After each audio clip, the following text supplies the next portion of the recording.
All right.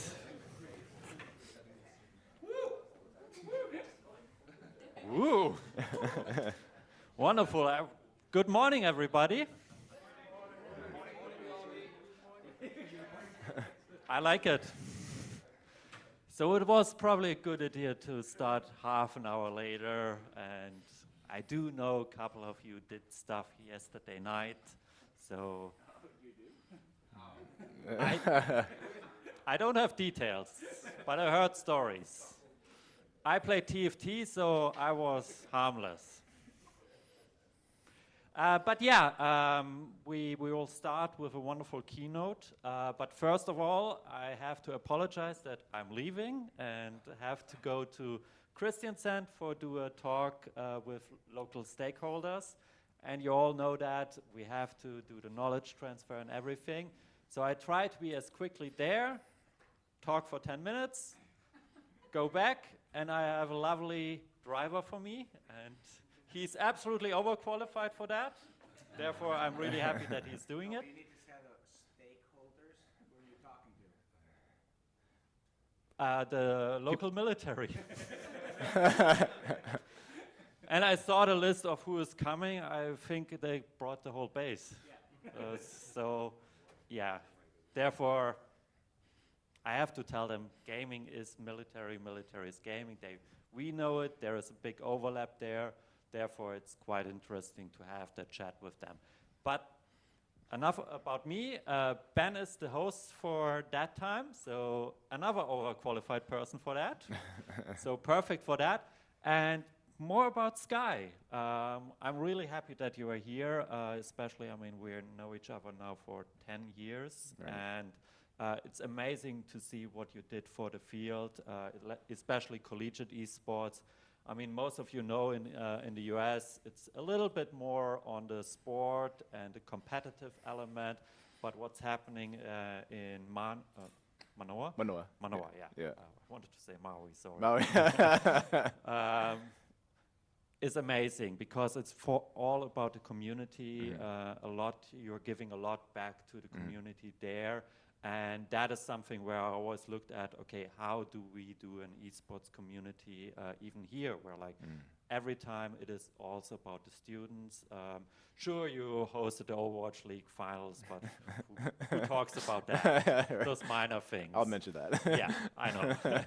But it's so amazing what you do, and especially your topic here is, the topic is amazing. And I mean, you talked about 2 years ago, we started the conversation about it, and I love the metaphor. Therefore, yeah, thank you for coming and have fun. Thank you. Thank you.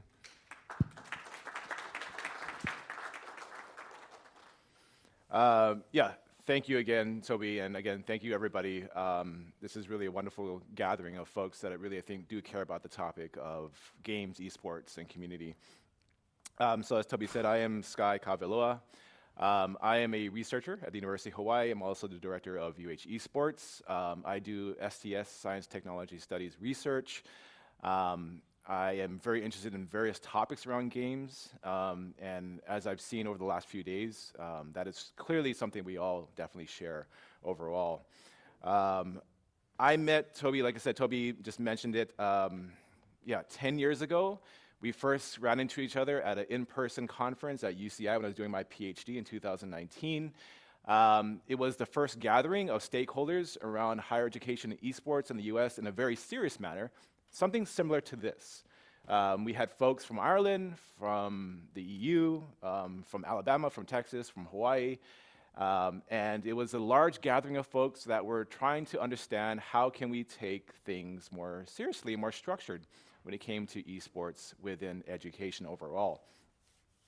I am delighted to also touch upon the topic that a lot has happened in esports research over the past, I would say, 15 to 20 years. My own inspirations on the topic traces back to T.L. Taylor, Nick Taylor, Emma Wachowski, Florence Chi.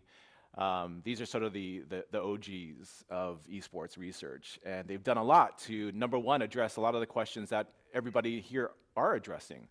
that of, again, the perennial questions of whether esports is a sport, but certainly esports research has moved on in important ways, looking at ethical, philosophical, and practical questions around the topic of esports overall. And so with that, I am going to introduce a topic, and this won't be a very long keynote because this is very much a keynote in which I'm going to introduce a topic that may be very unfamiliar with almost all of you. This is the idea of islands and games. And it's very relevant to discuss this topic here in Norway for many different reasons. Again, Rune and Toby and the whole team 2 years ago were in Maui. And we broached this topic early on, and it has been a big part of my thinking about esports for quite a while now. And so I'm going to give you a background, part theoretical musings, part scribblings, part facts, and part aspirations and goals for the future around esports and the topic of islands. Okay. Before I get into that discussion, I want to set up the context of why this is an important discussion point. If you look at sort of the largest and most consequential topics around esports that have happened from a sort of 30,000-foot perspective, what we're seeing here over and over again, it's also shown up in the conversations we've had over the last 2 days, probably at the previous Norwegian Esports Summit as well, is the idea of flux between what I've titled sort of the imagined and the unimagined systems, those that are a structure and those that is dissolution, okay? And what you see here is that over the past 20 years, the state of esports has gone through some massive swings. These swings, of course, deal with structure. Structure takes place, as we discussed yesterday, around the conversation of nationalization efforts, federalization efforts, right? So we're looking at these structures that are trying to get folks together to coagulate around certain types of rules, regulations, and really a set of promises, right? For us as humans, we really do thrive on the idea of predictability. And esports right now is full of unpredictability, okay? So that is the imagined state, okay, of what's going on here. Sorry, my slide probably popped on the other side. The other part of that is the unimagined state, okay? That's the dissolution, okay? Those are the breakdowns, the separations, the disconnections between what we imagine happening and what's actually happening, okay? And the unimagined state of esports is quite common, okay? And what that means is that you have very often top-down heavy structures in which there's only one-way communications between tier 1, tier 2, tier 3. There's a lack of flow of funding, a lack of guidance, a lack of mentorship, okay? And that's an important thing to take into consideration because, when you look at the dissolution of these structures, and also, again, the imagined part of that as being what we want, there is a sense of what's happening in the middle, okay? And I propose that in between these two, that the imaginary middle, and I'll use the word imaginary throughout the conversation today. The imaginary is a collective understanding of what could be for us as humans, right, of our future. When we look at the imaginary, we again look at structure as being preferred, we look at dissolution as not being what we want, but often what we see is the imaginary of the middle, right? And so we had a great presentation the first day of our opening of the summit, Tony's conversation and presentation around the liminal, okay? The middle is often ignored within discussions of structure, okay? And why the middle is important, again, for me, coming from an island, I often see both the structurization of things and also the dissolution of things as an observer from an island, right? And the island is often a place in which people end up running to when they get in trouble, right? And so for me, this is an important point to kick off the discussion of, why the island, okay? This is a very provocative comment in the sense that what I'm going to offer to you is really it's an early tinkering of a provocation, okay? And my provocation really is for us to say that islands become actually critical to our understanding of global esports, and in particular, moving us away from privileged dominant understandings of power and foregrounding island and island thinking around these structures. Okay, so when we look at esports and the structurization of esports and the dissolution of esports, it is often in the extremes, building up, tearing down. And for me, the island becomes a vantage point of thinking of an alternative perspective for esports itself overall. Okay, now again, it's a bold proposition because throughout history, islands have been sort of othered, put on the outskirts, deemed inconsequential. Okay, they're not taken seriously, as we can see. The island itself, however, plays a very big role for, I think, many people, of course, even for me, but even for many people in here. It's not something we actually think about, but again, I'm in a very special place. I think when I first came to Norway a couple of days ago, the first thing I did is I went to the closest island. And I'm sorry, I don't know the name of the island, but it was right down on the shore near Hotel Grimstad. And I was able to see 2 islands right across from the coastline. And it was touching in a weird sense because I'm from an island, but actually I have never seen so many islands in my life. It was everywhere. And it got me thinking in different ways about my own topic around islands and games and esports overall. So the island itself is often considered a site of renewal. So rather than being demeaned as a site of control exploitation, which of course it certainly has, and Hawaii has seen generations of that type of exploitation. But islands are also seen as sites of renewal, promise, hope, freedom, and possibility, okay, exploration, okay, overall. And in doing so, islands serve as bridges, okay? Not to say that there's not any point in staying on an island. It's not just an instrument going from one place to another, but it often serves as a meeting point, okay, and also a bridge into different locations, different spheres, different topics, okay, different communities overall. Now, I'm going to take that point and I'm going to put in a quote by the former Overwatch commissioner back in 2021. And this quote is important to look at because it illustrates the idea of the island being the bridge in the most emphatic way possible in the esports community that we've seen so far. Okay, in 2021, the commissioner said, at the time, the literal island, Hawaii, kind of emerged as this silver bullet for how we do the Overwatch League, or how we, Overwatch League itself, level up those tournaments, okay? This was a tremendously important quote, and a quote that kind of rocked our world here in Hawaii, or back there in Hawaii, because nobody in anybody's recollection could have imagined such a quote being true, and nobody had ever heard of such a quote about Hawaii being uttered, let alone by the commissioner of one of the largest esports leagues in the world, okay, at the time, okay? Now, why did he say this? Okay, and I want to kind of take a step back. I'm not sure, anybody here fans of Overwatch? Ever heard of the game, right? Okay, very important, quite meaningful for many people, for many generations.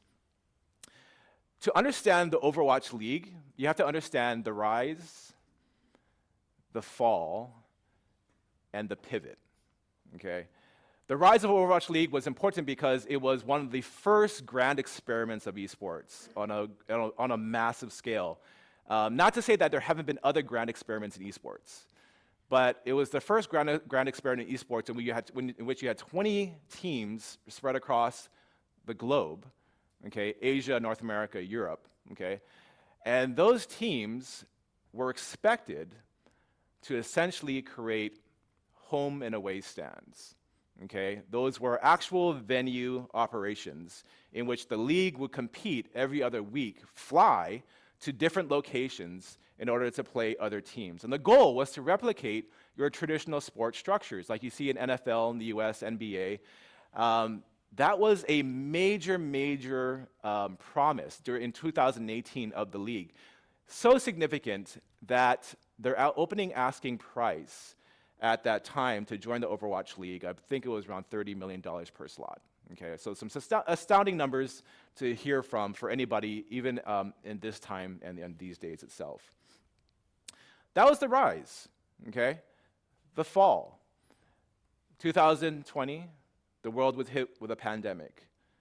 The pandemic was, of course, a surprise to all of us, but what was unique about Overwatch is that they were very aware of the pandemic because they are also very aware of their Chinese teams in Shanghai and what was taking place in Shanghai. And they saw the scramble that was taking place there. The pandemic was a counter threat to everything that was promised in 2018. 2020 was the very date in which the Overwatch League said that the home and away stand would be debuted. 2020 was, of course, the very year you had COVID. Okay? This was the ultimate nightmare of a multi-million dollar league. Okay? Absolutely devastating. Okay? The pivot. What do you do when you have a complete shutdown of a multi-million dollar league in which those 20 teams made promises and paid in $30 million each? What do you do to fulfill that promise? Number one, they closed down for about a year. All the tournaments went online. In that year, they thought about experimentation. And they thought, why don't we experiment with looking at an island? Okay, it was not unique to Overwatch. There are many different organizations at the time that were looking at islands as a way of making a comeback. Okay? And that comeback was important. And Hawaii was selected. Okay? They came to the University of Hawaii. They asked us, and I thought it was literally a prank phone call. They called me and said, would you be willing to host the Overwatch League? And I was like, what are you talking about? You guys are, I literally was on the brink of just like clicking that, right? And they're like, no, we need a place that is secure, distant, and safe. All the things that we imagine to be important about islands, right? So in my mind's eye, I thought, okay, if you guys are very serious about this, if this is a big deal to you, I will take a big risk, my own reputational risk, to say, let's try it out. They came to Hawaii. They stress tested our location in Honolulu for 2 months. And I was very curious to see how would this work out. I wanted to see if it would work out, and I also wanted to see if it didn't work out. If it didn't work out, I was willing to take the hit. And take the hit, pass the news off to administration to say, you know what, this organization wants to come to Hawaii, they want to invest into the structure of our program, but we don't have the ability to provide infrastructure, right?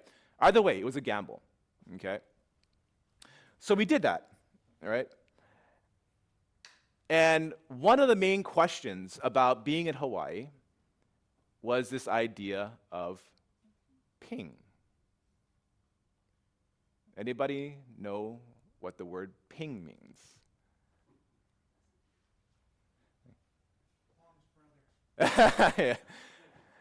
Latency.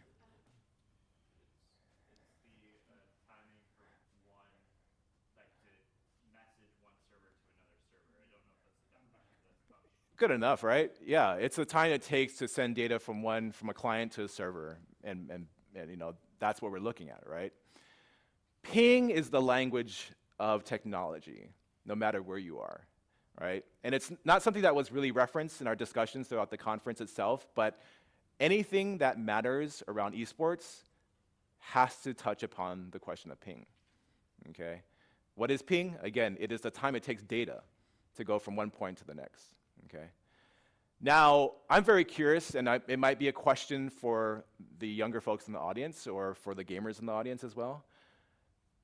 What kind of ping do you guys play at in Norway when you guys engage with competition? It depends on the game. Okay. And a lot of games have varying smart technologies to accommodate ranges of pings. Mm-hmm. But if you ask like the purest old school Counter-Strike Right. something like that. These days, you know, I play PUBG, and you can see pings in the hundreds, and it can still feel okay, trying to keep its reputation. Exactly. Exactly. And Valve with Counter-Strike 2, they invented this new terminology, sub-ping. Something, right? Yeah, it is again, latency, network lag. People often say that games cause. I mean, it's kind of a funny quote, but people often say that video games cause violence. I totally disagree. I think latency causes violence. So yeah, it's an important discussion point. But it's not a very common language. And this is an exercise in a question that I often discuss with my students at the University of Hawaii, is like, what does it mean to have something play at 100 milliseconds?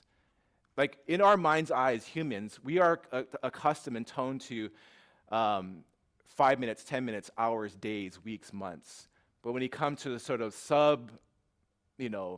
latency times of seconds, milliseconds, things become distorted. Things become like, it's very confusing, right? We don't have the ability to wrap our minds around these discussion points. So what I want to do very quickly is I want to run a very small experiment. If you have your computer in front of you, or if you have your cell phone in front of you, I want you to go to a website real quick. humanbenchmark.com. Okay, when you go to that website, there'll be a banner at the top. Tap that banner, and it's going to measure your latency. Okay, you guys get it? You guys see it? Okay.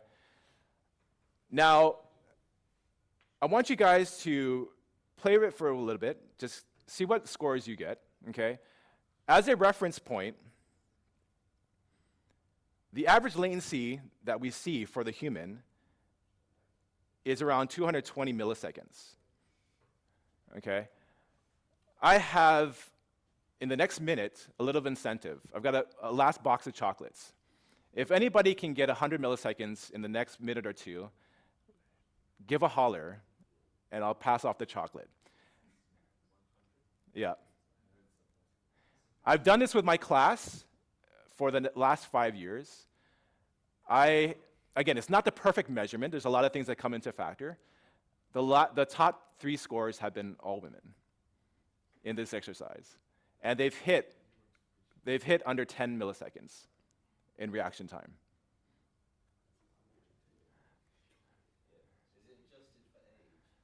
Is it adjusted for age? You only want age for that? Yeah.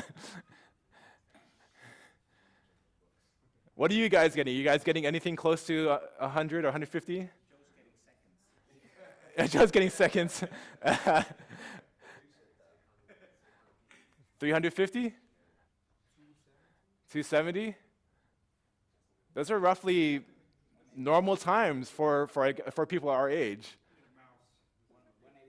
187. That's the highest or lowest I've heard so far. 210?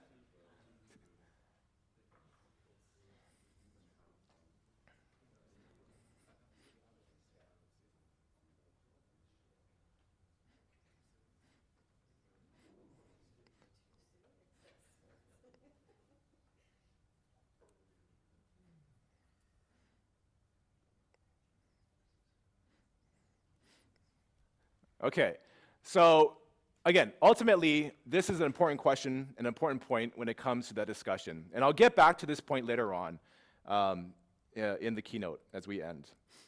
Okay, so islands themselves, as a planetary baseline, okay, some key facts that we have here is that a lot of people live on islands. Okay, roughly 600 million people globally live on islands. Okay, number 2, as the Overwatch League came to Hawaii, did what they did, one thing was very clear is that they had a number of different islands in mind besides Hawaii, right? So this idea that islands, and I speak of islands as sort of this this linear sort of like singular metaphor, but the reality is that the literal island itself is quite diverse. You have islands with massive populations, you have islands with 1, 2, 3 small community on them. You have islands that are gigantic, okay? You have islands that are tiny. You have islands that don't feel like islands, okay? So we have folks that are from, for instance, Japan, right? Do you feel like you're an island person? It's hard to say, right? Because some people will be right in the middle of Tokyo. That doesn't feel like an island, right? But essentially, it is an island. You have folks from the UK, right? Would you call yourself an islander? Okay, right. So being on an island doesn't necessarily mean you would consider yourself an islander. In some certain situations, of course, you would be, all right? It is a very unique combination of factors that make islands what they are overall. And as I noted before, as I came to Norway, I had to take a look at what other islands existed. The ethnographer, the qualitative researcher that I am, I did a quick hike, looked at it, and really was inspired during my time of exploration in seeing that Norway itself really raises some very fascinating questions around the topic of islands and esports by itself. Okay, now, that's the literal discussion of an island. There is a figurative discussion of the island, okay? And I want to kind of bring this back and say that islands themselves are figurations, okay? And what I mean by that is that the very purpose and work and interactions that you guys are doing here at the conference is very relevant to this discussion. And I'll just kind of go back to what's being said, of course, about the seminar itself on the advertisements. The third academic esports seminar emphasizes academic esports as a people-centered practice that reveals invisible competencies, supports diverse learners, and connects education, research, and community-based play. It explores how universities and grassroots actors can shape healthier digital cultures, future work practices, meaningful pathways beyond esports models, okay? So this idea of connection and shaping is important because what you guys are doing here is actually quite often island work, right? Being at the seminar, discussing your own topics, coming from your own worlds, engaging with people from other worlds, going from vast distances to proximity, right? This is the very work that I do every day, right? And this is essentially island work, the work that requires all of us in Hawaii to be where we are. Now, being Native Hawaiian, of course, we have our own sort of indigenous perspectives around island work. 3 different concepts are very core to island understanding. And I have here, of course, a couple of ideas that I wanted to share with you. Kahakai, Aomana, and Ahinahina. For me as a Native Hawaiian itself, these are core concepts that shape island identity. The shores being a cut, okay? This word itself, kahakai, literally means the cut, right? And that doesn't mean that it is a border, necessarily, okay? There's a difference between a border and a cut. But it does mean that there is some type of delineation between what exists on the island and what exists on the shores and the sea itself, okay? Aomana is the very meaning of relations, okay? It is the ability to think beyond the island and to engage with, first, other islands, okay? That's a very important concept for us, is that we consider other locations to be islands as well, okay, overall. And finally, Ahinahina. This is a plant, a maunakena. It grows in harsh climates on the slopes of volcanoes. And it is resilient to the sense that it can thrive in these harsh conditions beyond what could be imagined. But that is resilience that is important because to be an islander absolutely means that we take on that spirit of Ahinahina.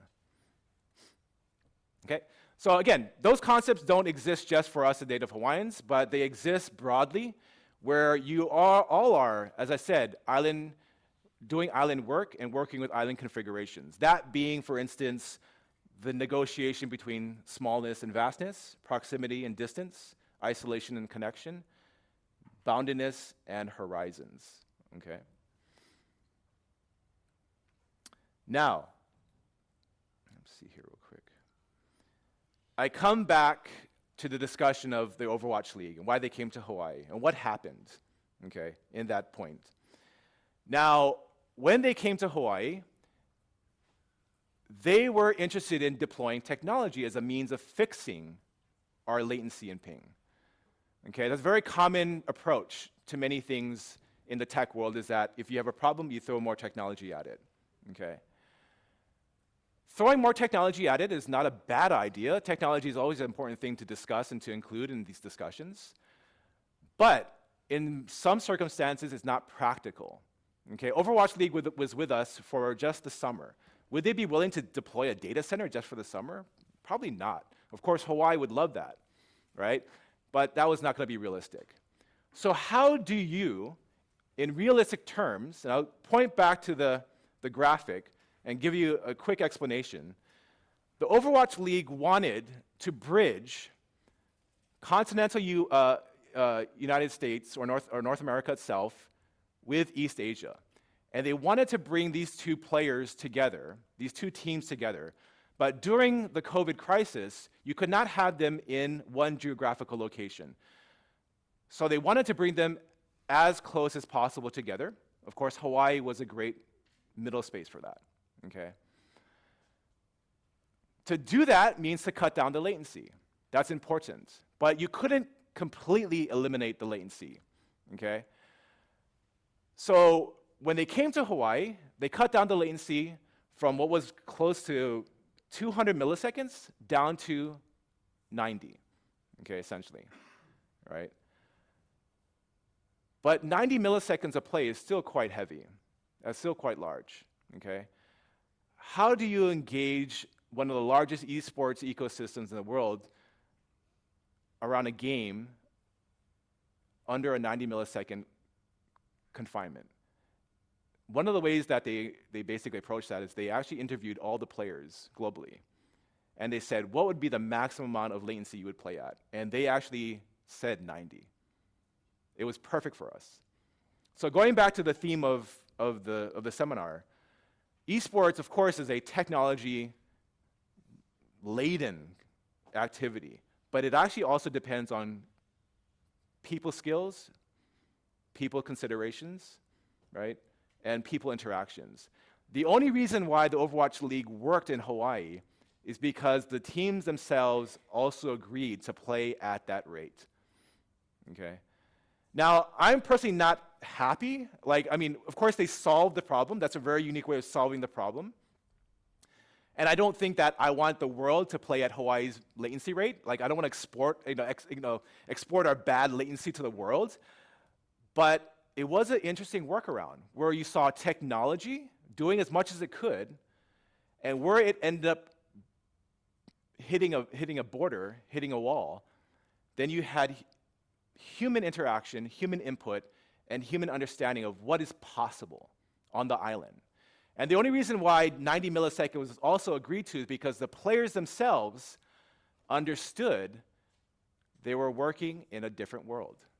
It wasn't Shanghai. It wasn't Seoul, where you had 10 milliseconds to the latency. It wasn't New York. It wasn't LA. It wasn't Toronto. It wasn't Florida. There was an internal check among the players to say, you know what, in order to get this going, let's try something a little bit different, okay? And again, the game matters, as you mentioned. Some games you can play at high latency, some games you cannot play at high latency. But it was the ability to negotiate between these sort of these social technical worlds of the island, okay? So again, in closing, when I say why the island, I think it's an important sort of metaphor for us to think about a new or a different type of world that esports could operate, especially in a world in which we are living in sort of precarious times, in which people are fracturing relationships, in which people are trying to isolate themselves. We live in a world that's very, sort of, like I said, geopolitically precarious, and the island becomes a really important metaphor overall in that discussion. And with that, I would say mahalo, thank you, and yeah.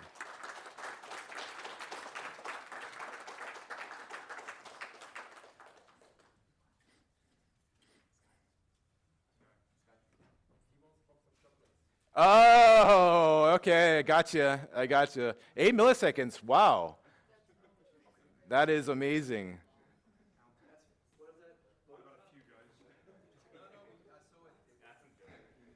Thank you, Sky. Yeah, He finished early, yeah.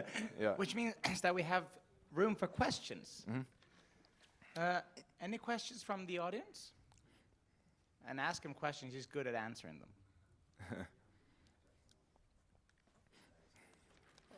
One is enough. Thank you so much for your wonderful presentations. I would like to know which entities you're collaborating with in Japan, because yeah, I tried to see your slide was that you did not mention who is the collaborators for your project, you know. So that's why I want to know that. Thank you. Yeah, so great question. So the 3 points on that graphic were Hawaii, Japan, and Shanghai and Seoul. Japan was technically our middle point where our servers were located. So the AWS servers were in Japan itself, and that's where the Blizzard servers were. So Japan was the technical center, and Hawaii is where the North American players came in, and then Shanghai and Seoul is where the players just stayed. So yeah, for the Japan discussion itself, Blizzard basically had their servers there. And that was how we were able to work all 3 points out together. Once again, Hawaii to Japan, latency is different from Seoul to Japan, right? And so we actually had to convince the Seoul players, the Shanghai players, can you play at 90 milliseconds, right? And of course, they were able to accommodate overall. But yeah, that was the connection to Japan. That's where the Amazon servers were located with that. Yeah. There were no Japanese players. Yeah, it was just China and Seoul. Yeah, Overwatch didn't have a Japan team. Yeah. Oh, sorry, what? Yeah, of course. I mean, Japan is up and coming when it comes to, of course, Apex, ALGS. Right after this, after the conference is done, I'm actually heading back to Hawaii to discuss working with the deputy mayor of Shibuya. She'll be up in Hawaii, and we're going to be discussing Apex and the relationship of Apex at Shibuya and also its relationship to Hawaii. And so, yeah, I'll be at the Japanese consulate to really discuss further involvement of the Japanese community. Absolutely, yeah. Sky, thanks so much. That was a great talk, very introspective. And I was going to ask you, could you go back to a slide that I tried to take a picture of, but my reaction time was too slow. So it's the one with the the shore currents and yes, thank you so much. So I think it's fascinating, and I love the way you described it, how the teams themselves either convinced themselves or were convinced to, yes, we're all going to play under the same conditions, and that's going to be not just okay, but great. I really am interested in, if you know, and maybe you were part of the discussions, was there had to have been a point where, using your descriptions here, the Native Hawaiian approach is where the boundary between one person on one team may have been the first to think, you know what, this is going to be okay, and articulated that somehow, and it's like crossing a shoreline. Everything changes from that point on. Did you notice anything like that? Yeah, that's a really good point. It came when Overwatch was with us summer 2021 from May, June, July, and August, and also for summer 2022, May, June, July, and August. The first tournament that they held at the UH campus was nerve-wracking. And the reason why it was nerve-wracking, not for the players only, but for me, is because I kept on wondering, what if they start losing out of Hawaii? Would they blame themselves or would they blame Hawaii? And what happened is that the first game, which was Dallas, the Dallas Fuel, they won out of our location. The second team won out of our location. The third team lost, the fourth team won. And at the end of that first visit in May, we asked them, how did you feel? And they said, this was a great, great place. We had no qualms about it. They did not lay it on the island. They did not point to the island. That was my biggest fear of all, because there would be justification, possibly, to say that as many things when we lose, we are looking for an excuse to lose. But when it comes for a high-end competitive play, those excuses multiply, right? If you're playing on a team of folks that are bad, you're going to see people blaming other people. But now you have not only a team of folks playing together, you have an X factor of location, the island, right? And so once they saw the island being not an obstacle, but actually a conduit for different types of thinking and playing, it became more playful. And I think that's why Hawaii was unique, is because we also added a bit of fun to their schedule, right? Which, and again, in high competitive esports play, that does not, in my opinion, does not exist, right? So there was an agreement, an internal agreement among the players themselves to say, we are in different times. And they were. This was during COVID. We are in different times. This requires different types of thinking, essentially. And they all went with that. And it produced a different environment of competitive play overall. Yeah. Yeah, absolutely. Yeah. See, is there? Yeah, there's some. Need help? Thanks again, Sky. I mean, that's really great. It really makes you think about a lot of things. And one thing which I was kind of thinking about, trying to get into words, I think your last answer helped me formulate this, is because islands are also quite often quite kind of sacred places. Right. And quite, sacred spaces. Right.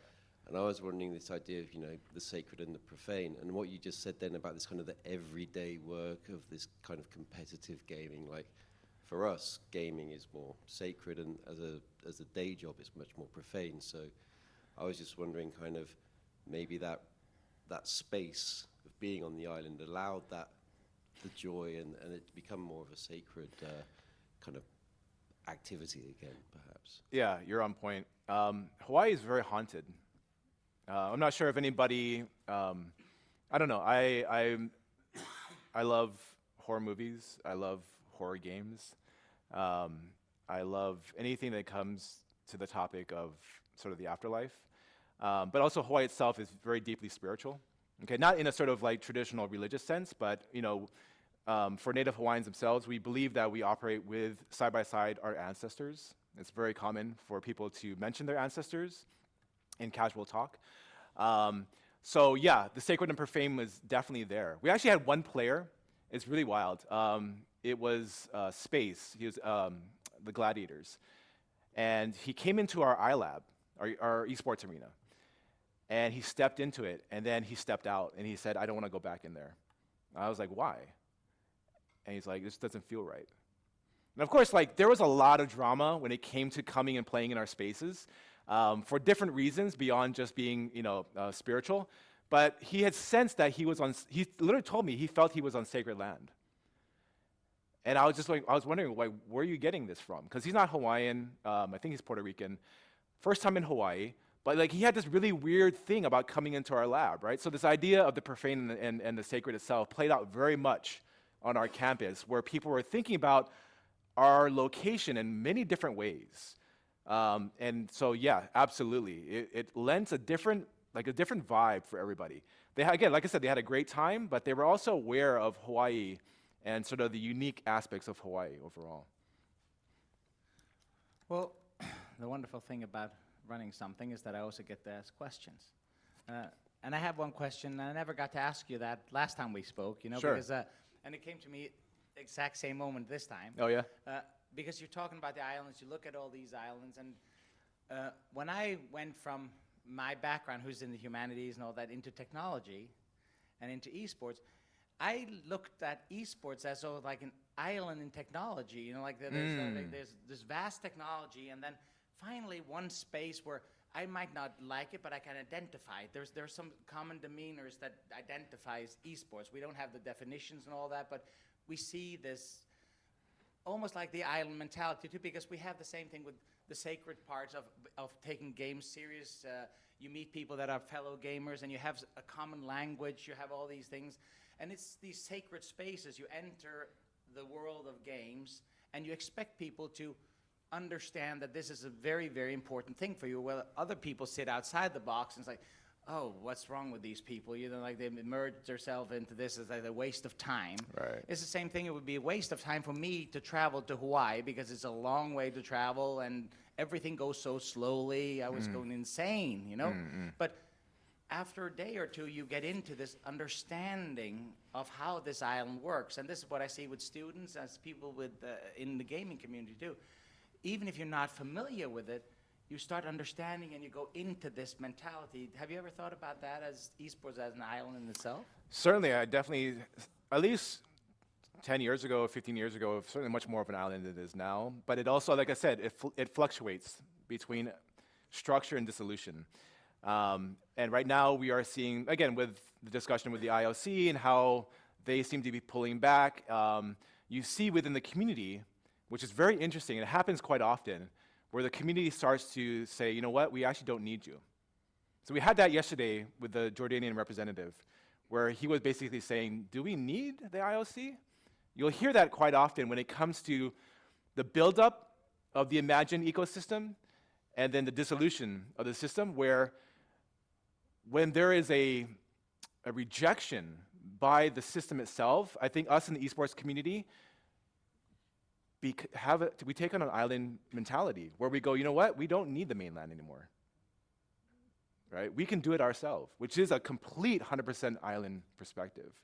So yeah, I would say esports operates, I think it has its sort of hegemonic episodes where it wants to engulf other territories, and I see this, for example, with chess.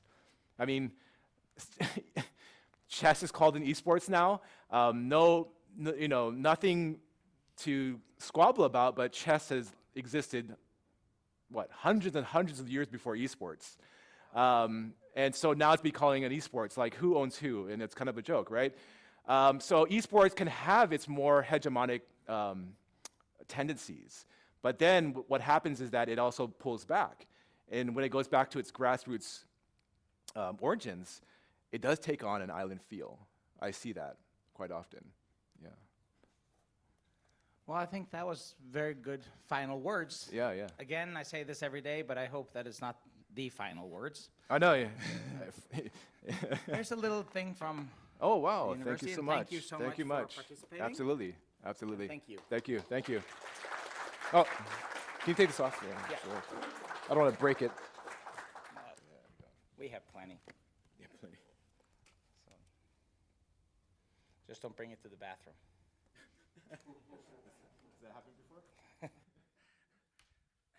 Prefer not to comment. We are now a little ahead of schedule, which is very uncommon at an academic conference. But since it is morning of the last day, a 5-minute extra break has never hurt anyone to take an extra cup of coffee. And that also makes it possible for everyone to be right on time at 11 o'clock. So we managed to stay on track today so we can finish on time as well. After the break, Ben Bays will be hosting the next session. And then we have lunch, and then we are on schedule. Does that sound good? Again, thank you, Sky, and we meet again at 11 o'clock. There's coffee and snacks in the hall.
thank you for being so prompt in your return.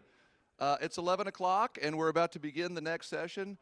We are joined by Ahmed Gamal from right here, the University of Agder, who's going to be presenting a human-centered framework. Wait, what is it? A human-centered framework to mitigate crowding out effects in incentive-intensive competitive systems. Wow. Okay, whoa. I'm doing a great job so far. Please give him a round of applause. Very happy to have you here today. So.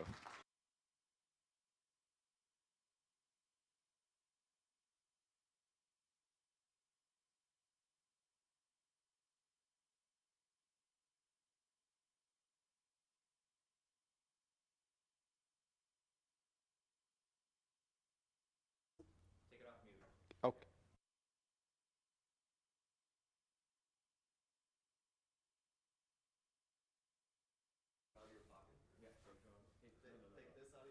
Okay. Okay. Oh, here we go. So, yep. Okay, that's fine. That's fine. I'll do it. Yes. Sorry if I'm a little bit old-fashioned, like with microphone. So actually, I'm a PhD candidate at the University of Agder, and actually, I'm part of a European project, like focusing on the metaverse. So actually, my background is quite weird than esports. So I'm an economist by training, and like recently, I joined this like world of the metaverse.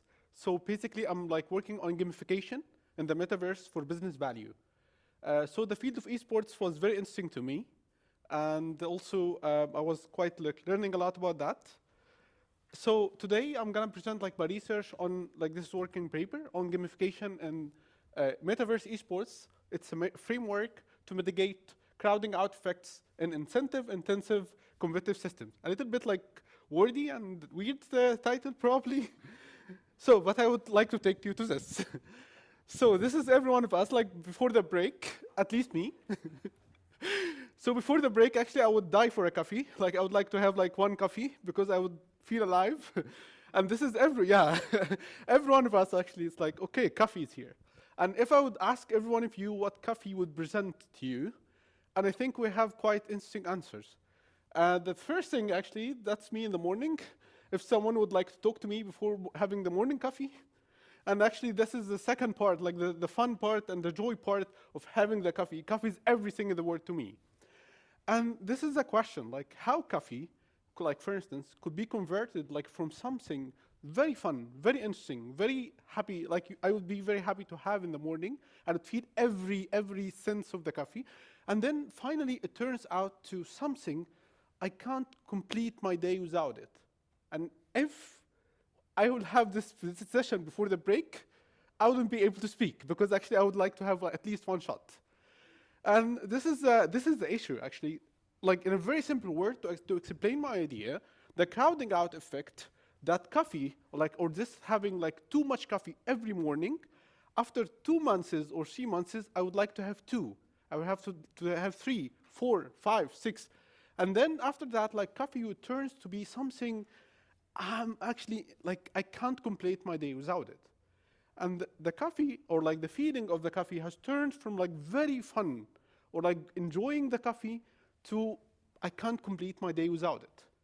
So this crowding out effect, the feeling of the coffee, turns from like being fun to somehow being super, I would say harmful, like I would say like, yeah, very intense. So how it's related to gamification in the metaverse and what's related to my research? First of all, the metaverse is really fun.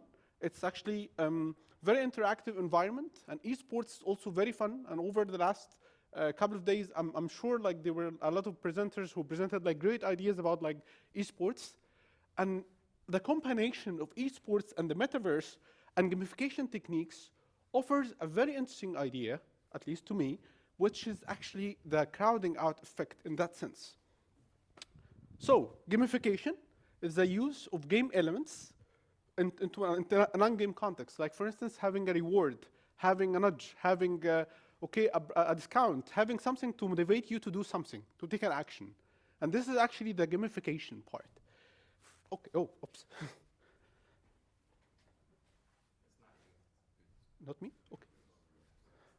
So the question is like, what if the very mechanics designed to make us happy, this rewards, this prizes, this awards, would turns to be something actually destroying the real fun?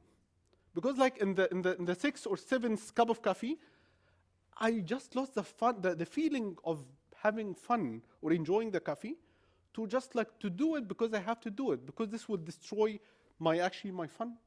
So compared like to esports or games, this market actually is as you know, like all of you, like, you know, the market is expanding so high.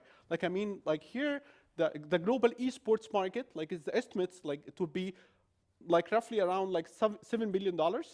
And then the metaverse actually users right now actually are 600 million like users. And the tokenized reward gross actually is increasing since 2022. So companies or like metaverse platforms, they focus more and more intensively on rewards, tokenized rewards. And this would take us to the problem. Imagine like if you are playing any game, like a chess like if you are playing chess, and then you have actually, like the first time you are playing this for fun, you could spend like hours and hours and hours playing a game. And I think like some of us actually are like into games and they like to play. You could spend like hours and hours in playing a game, but actually, what if someone would come to you and tell you, okay, I will give you like $10 per hour? That's fun, right? I think, would anyone would say no? Probably not. But I mean, after sometimes, like after like having this nudging or just tokenized or just like award, after sometimes this game will be turning from being fun to being like, you know, I'm doing this for money. I'm doing this for like the award. And then over time, like this game will turn completely to not like to more into a duty or something you do it like not for fun. And this, like in a simple word, like my idea is just that the external like award turns the experiment or the engagement from like fun engagement to obligatory engagement or to something more into the external award. I'm doing this just for the award. And this is what's called crowding out effect. Like they are crowding out each other. And just to move to this, like, yeah, this is what I was explaining actually. We need like my message in this presentation, we need to move more beyond like the engagement matrix, like more into like more numbers, like because actually players are more than numbers. They are actually more human. So we need to consider their human interactions. We need to understand their feelings. We need to understand what do they need, like actually. And also we need to care more about their mental health, because this is very important. So actually, this is, again, like the crowding out effect in a nutshell. Like this is basically the incentive deployment. So basically the tokenized or like the ranking or the awards or just like kind of awards is actually moving to the short-term gain. Like in the short term, I would be very happy with like the first $10. I would be super happy. And then afterwards, the displacement of my motivation would happen. Like my motivation would like turn from fun to more like obligation. Like, so I will lose my autonomy and my like this is actually, and then afterwards, the engagement like completely would change from more fun engagement to more like duty. So the basics or the theoretical base of this research actually is SDT, self-determination theory, which focused on understanding the autonomy or the psychological needs of engagement. So basically, what I'm trying to say, like this is gonna change when we introduce, like when we focus more on more incentive and intensive tokenized systems. So what I'm trying to do in this research is just basically I'm trying to examine like this crowding out effect. Is it real? If there is a crowding out effect in the metaverse, which is actually very fun and would help you to have more virtual interactions, more tokenized interactions in a moment. Okay, you have this one, you got the tokenized, and that's it. And then it will be turning to more addiction or like more tokenized oriented platform. So actually the research question, the first one, is how incentive-intensive design in metaverse esports would undermine the SDT's core motivational drivers. And then trying to develop a human-centered framework for sustainable competitive engagement. So the research design, what I started with, like, firstly, I started with, like, basically start to dig into the literature review, to have a systematic literature review. And then after that, trying to find the gap, okay, where is the autonomy is coming from, where is the crowding out effects coming from, and then the theoretical integration, and then framework development, and then finally, I'm actually in the process of validation. So I'm actually speaking with players, and speaking with designers, actually in the metaverse, to consider a more human interaction, like a more human-centered framework for this kind of interaction. So this is actually the outcome right now. So I found the literature review, and I spotted the gap, and tried to design the framework. And what I'm doing right now is I'm focusing more on the interviews. Like I'm meeting like some players, and we speak more about their well-being. Okay, how do they consider this? And later on, like in another study, I'm trying to develop like some experimental design to nudge players with some like awards, and to see how they would react. So the human-centered gamification framework, the one I'm proposing now, it's basically a triangle of like 3 things. First, like the first one is we need to align reward structure with psychological needs, even when we design this one. Not more like into behavioral matrix or having like some more numbers, so we need to understand that people are not only numbers. The second one is the autonomy supportive nudging. Like instead of like supporting or doing this nudging, just before like people need to be nudged like for more profits, we need to avoid performances that focus more on the FOMO effect, the fear of missing out effect, because like this is what's going on now. And then finally, the value-sensitive calibration. So adjust the incentive or the incentives actually in response to their motivations and also health signals. Look, how to stop the game. Like if you feel like the player is actually severely affected by this, how to stop the game.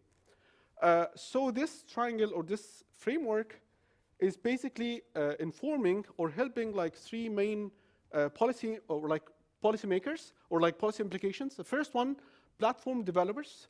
They need actually to audit architecture from crowding out risk. And I was speaking with some actually designers in the metaverse about the crowding out effect, and the initial results from this research that there is clearly a crowding out effect in the metaverse. And also I'm considering also the number of years or the number of months or the number of games they are playing in. And then the league organizers, they need to track the player well-being alongside the competitive KPIs. And then finally, the governance actors, they need to integrate more motivational sustainability into regulations. This is also a very important part. And then also, like, finally, there are some ethical consideration in this one. They need, like, first of all, like the player well-being. This is very important ethical consideration. So when you design a game, when you think about a game, how do you think about the player well-being? And then also the financial model of the game. This is also very important, how to consider that. And then the autonomy and informed consent. How do you focus on, like, are you pushing players to feel into the state of flow? Or are you just focusing on the autonomy and informed consent? And then finally, the research ethics and live ecosystems, because in the metaverse, it's very complicated to focus more on the ethical part. That's why there is a lot of work when it comes to the ethics in the metaverse. And finally, where I'm now, as I said, this is just a working paper. This is not like a published paper or something like that. So what I'm doing now, like first of all, I spotted the literature review, and then I found the gap. I developed the framework, and then right now I'm trying to validate the framework to check whether it makes sense or not, like with players, with designers, and so on, and to see like if I can get something out of that for the crowding out effect. And finally, this is my main message, and I think the coffee was like an inspiration for that. Thank you so much for. Thank you so much. Thank you. That was wonderful. Fantastic. I can't help but think of my own teaching and engagement, and gamification is sort of a term that floats around. So I was thinking about that the whole time. Yes, let's take some questions very quickly. Yeah. So I really wanted to ask quickly before I forget, because I haven't had enough of this. Yeah. Right? So thank you for the presentation, of course. It actually resonated highly with me because when I first started playing League of Legends, I didn't even watch the pro scene until almost 3 years after I was playing. I was only interested in my experiences. I just felt like it gave me a continuous challenge, and I felt, you know, indefinitely engaged by it. Have you considered within the framework, because I know you're focused on crowding out, have you considered that people also might reach a sort of end state of satisfaction? I'll give you a couple examples. I'm a huge hockey fan, and my team, the Washington Capitals, woo, won a Stanley Cup championship with a bunch of great people on the team, and after that, I just don't care anymore. I mean, I care about the team, but I'm just happy that they achieved the ultimate goal that we were worried they wouldn't have for years, right? Our first Stanley Cup championship. It's amazing. And you know, if you consider someone like Faker, who's done it all, I mean, 3 championships in a row, he's got gold medals, he's won 6 total world championships. How do you incentivize after an end state, or you know, when someone has just done it all? I think it's, I didn't consider this into the framework. I think it's like, it's worth also considering this into the framework, like for the post experience. I think I would try to consider this as well. Like, this is also a very interesting point to take. Right, Yes. because sustainability is the Yeah. focus. Yeah. Because it's a very continuous process. So it's thank you for this. Thank you. Yes, just like I said, and thank you, by the way, for this presentation. I very met something in myself.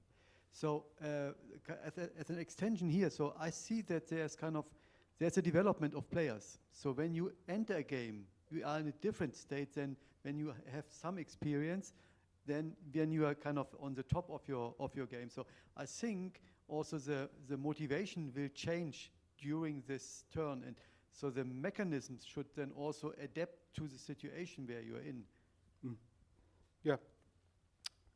So I think like the framework need to adapt this part, because I think this is also very, very important, like the connection. Yeah, thank you. Any other questions? Okay, we're moving fast today, so thank you so much, Thank you. Ahmed Kamal. That was wonderful. Thank you. Next up, Trude Tronholm, right? From Ostfold. I'm saying everything wrong. Okay, I'm leaning into an accent I don't even understand. So, okay, great. So, yeah.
Okay, so we'll see if this works. It's always interesting.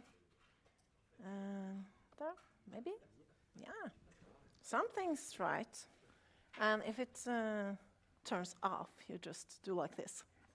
Okay. I guess I'll be all right. Okay, so I'll have quite maybe a different background and a different...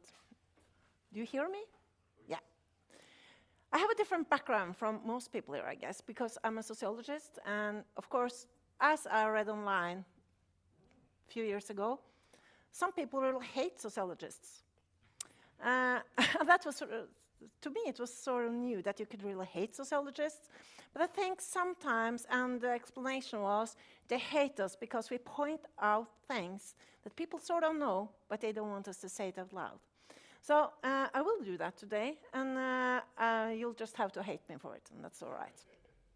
My background is in sociology of deviance, sociology or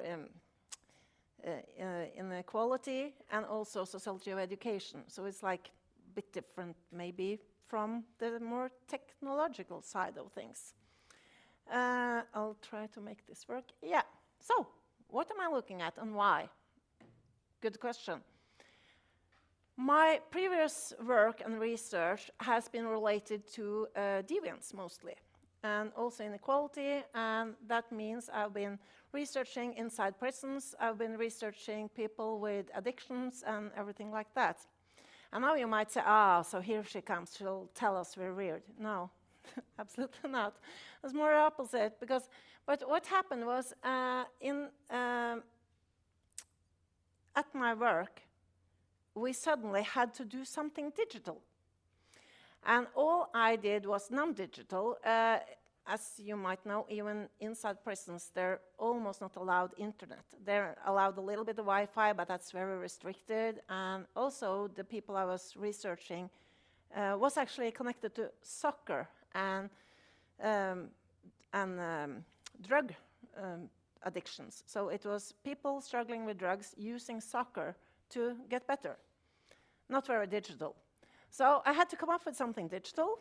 And after trying to say that this could have a digital side and I didn't get any funding, I pitched to my boss that, yeah, gaming, that's digital.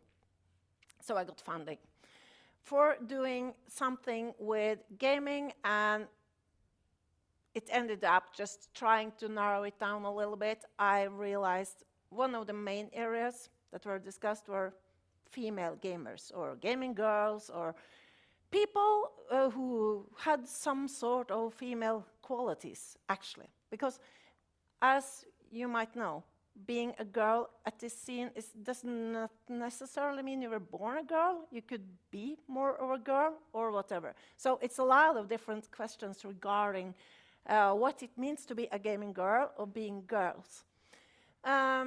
So that was the starting point, and yeah. Also, I love history, so I will try to put some history into this. This was my inspiration. Doesn't seem to be a good inspiration, but this actually, and I did run it. I told my neighbor up there that I had a lot of these from Norwegian newspapers, but I found last night, I found some in English, so it's a bit easier for the Americans to get. The research is actually a cooperation between NTNU in Trondheim in Norway and Berkeley, where I studied when I was young. So that's why I sort of thought, Berkeley people doing this kind of stuff, not very good. And it ain't very good. The research, I know I'm rattling some snakes, but the research behind this, you could say a lot about it. The problem is, whether the research behind it is really good or not really good, the impact it has on girls in the gaming community, or at least what I was concerned about, parents who would maybe be reluctant to send their girls to esport events and so on, because they read this, because it's quite hard. It's quite hard to say that if you are a young girl and you are into esports or gaming, I know the esport gaming thing, but I can't really bother about that right now. You'll have to bother about that yourselves. But here, it doesn't matter if it's esport or gaming. That's the thing, because what they say is your social development will suffer if you're a girl and you're into gaming. So it's in the field, I think there is a lot of moral panic. Sociologists do bother about moral panic in a lot of different sense, and if you look at it historically, you could take it back to, for instance, Frederick Weltham, who in the 50s researched the connection between juvenile delinquency and cartoons. And he said, among other things, that little girls shouldn't be reading Wonder Woman because it really gave them a really wrong impression of what a woman should be and what was a woman's place in the society. So this notion of moral panic or doing things wrong, that's quite embedded in a lot of sociology and a lot of that sort of work. And I'll have to be careful about my time now. So, we did a scoping review together with a professor at the University of Oslo. We did a scoping review that's in process now.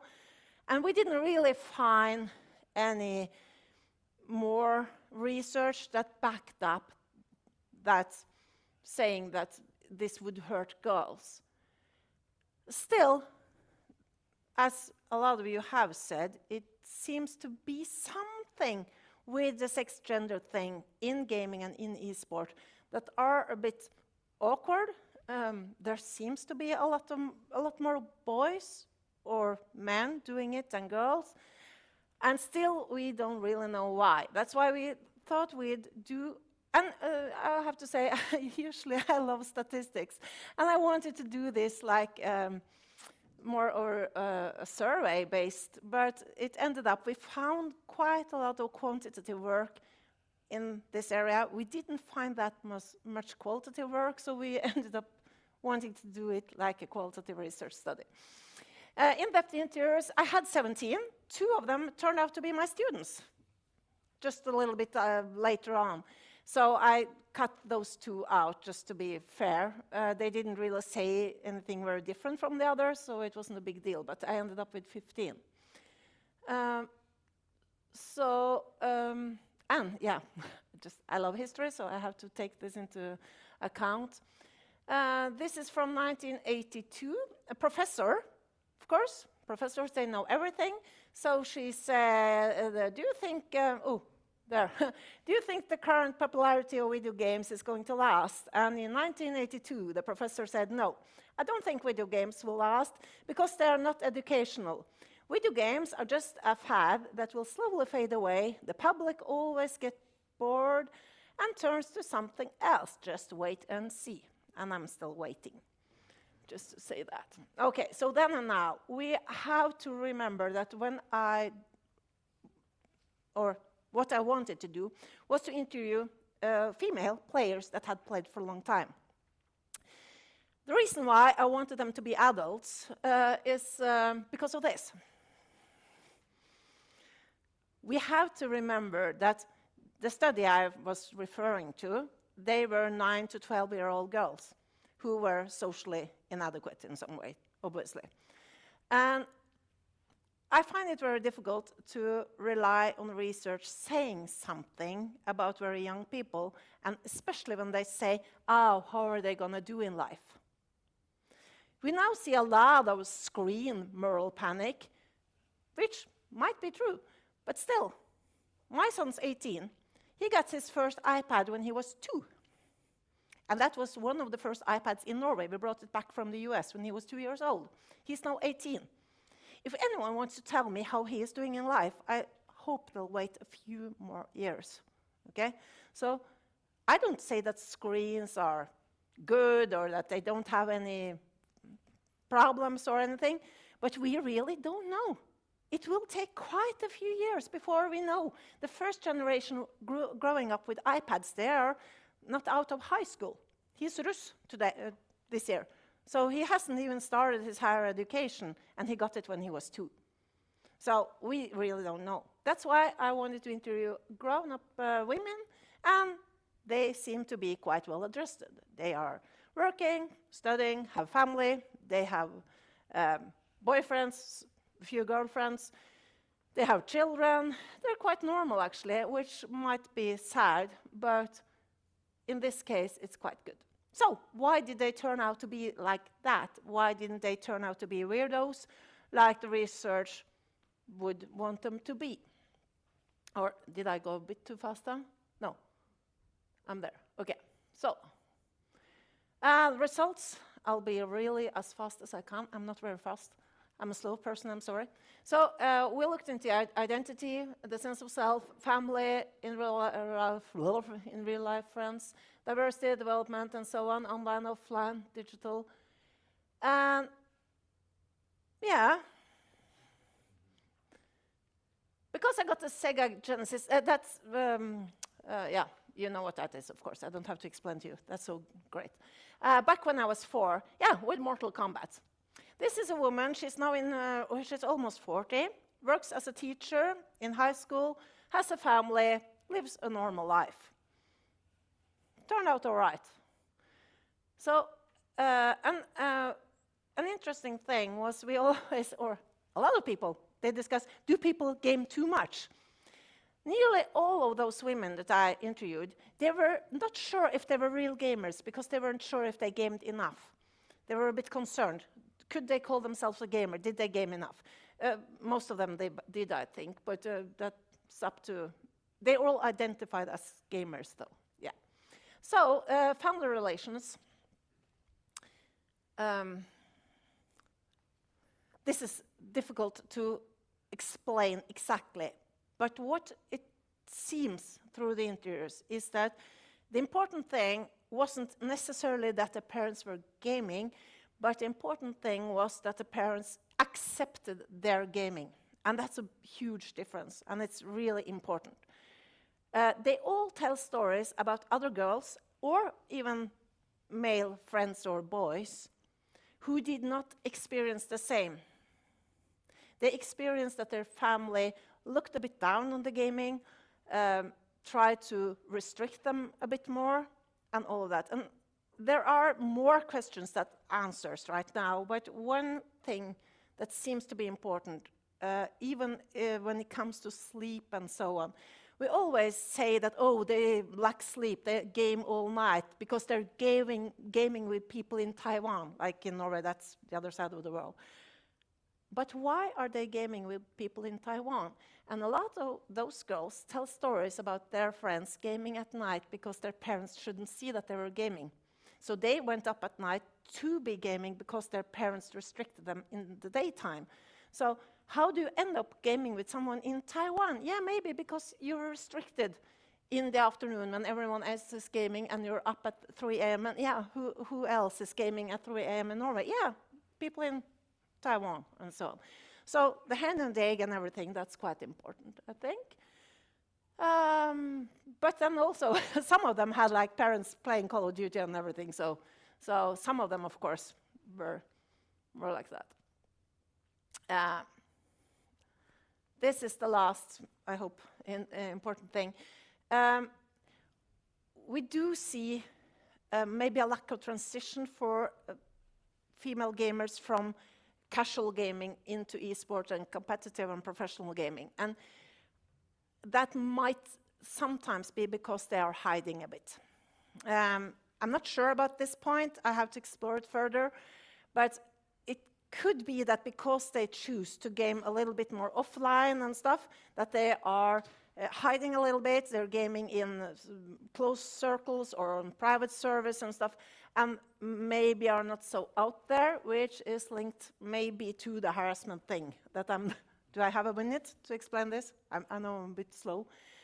They all had experiences with bullying, cyber, raging, everything like that, of course, because you do. Most of them also said that, yeah, but as you know, I have to explain this more in other forums, but there are very different between different games. Some games or some places have a lot of toxic behavior and raging and so on. Other games, other places are a bit more laid back, or they're not as toxic. So it's quite important to know when you go into it why, and I think especially for younger girls, you have to maybe prepare them that if you are gonna play this game or that game, like maybe Fortnite or stuff, yeah, you might get some toxic or sexist things. You might hear that.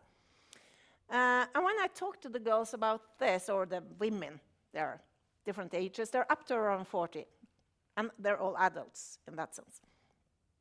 They say, yeah, but if you do boxing, you will get punched.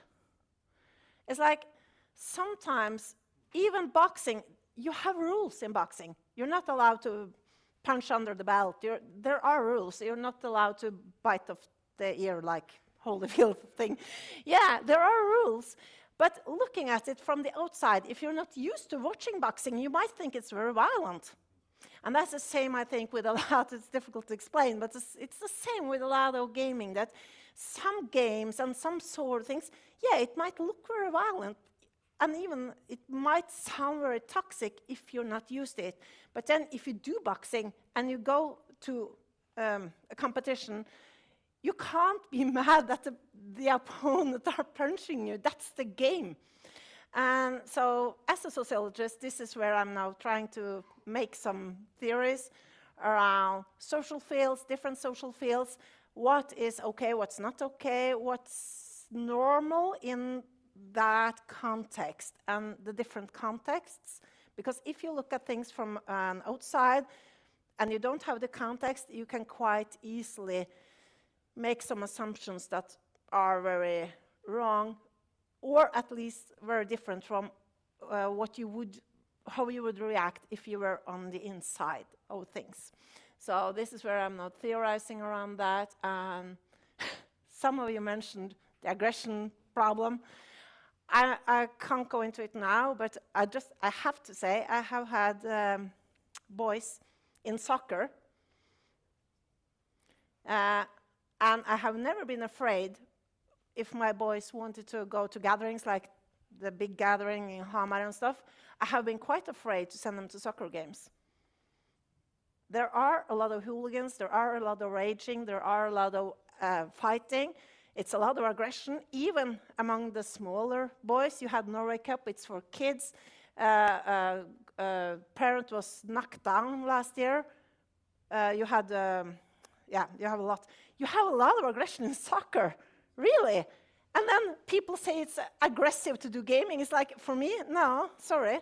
So, and I do martial arts, so I'm used to a lot of punching, but not like on the soccer field. So we have to maybe see that in a different light, and we have to discuss what's actually aggression and where does it come from and what's the problem. And so just to rattle some snakes, I think that's it. Thank you very much, Trude Tolholm there. I'm sorry, I'm a bit slow. No, you're perfect. That's wonderful. It's good work. Are there any questions? Yes. So thank you so much for your presentations. And actually, I also written an article concerning this topic, discrimination or gender discrimination against the women, how we can ensure the access for the women in gaming. But I really want to know your points for me. So what's the conclusions of your research? Because you skip out the sentence, so that's why I really want to know. Thank you so much. Yeah. I think I have it's now 4 different, this is maybe a summary.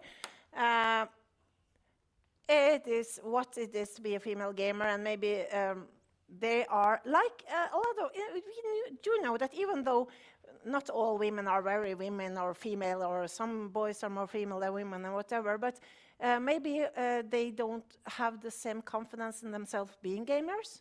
That sometimes they think, oh, I'm not good enough, I'm not like that. That might be something that some of them mention, even though they had quite high rankings. So it was like, yeah, you're not good enough, but you're still highly ranked. So family support, I think that's very, very important. And we do have a problem when newspapers say that this hurt girls. How should we encourage parents to let their girls be gamers and be good at esports if they're afraid they'll be like socially underdeveloped by doing it? So I think that sort of research, it might be true. It might be true, but no. There are like, it's more like the way also the media portrays that could inhibit development for girls. I think that's the 2 big things. Believing in themselves, being able to handle the toxic environment, if it is, and maybe finding, I do have some more slides on that, but I didn't have the time, on how they handle it. And also the family being, or close, either family or close friends and other, being accepting this as a serious sport. Because we have some discussions, and they will be there for a few more years, probably, like, yeah. But I don't have a really clear answer. I'm working on it. Yeah. Okay, one more question here. Curtis.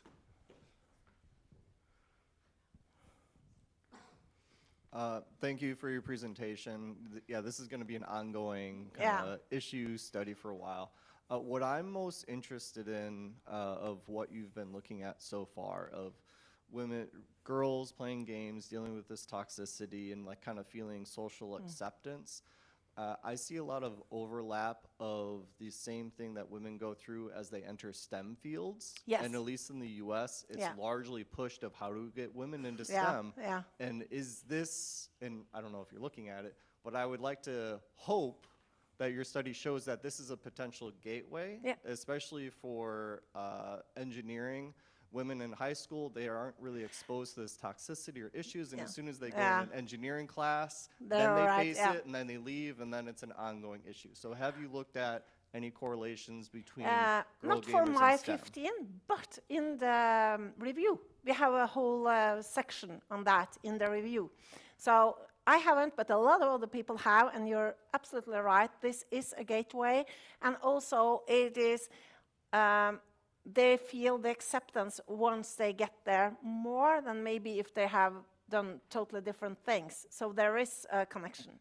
And it's quite clear in a lot of statistics that this is, and has been for a few years, a good way, or a way in. So yeah, absolutely. And but in my for my 15 women, only 2 were in STEM. The others did everything else.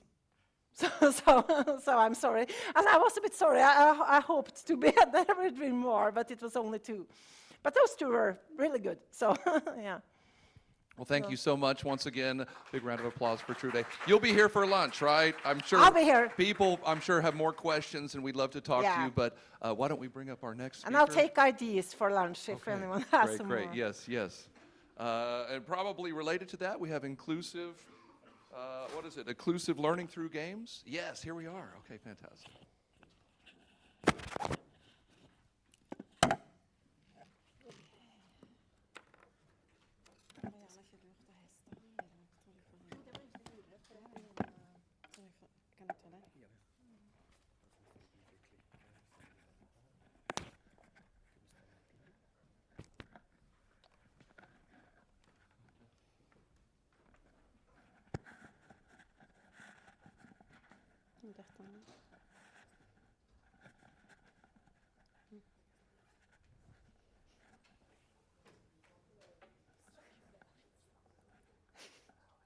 Oh, okay. Can you hear me?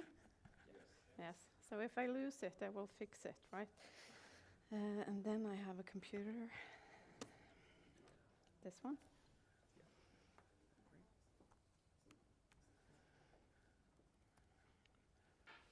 Okay. Oh, sorry. No, they didn't see that. That was good. Okay.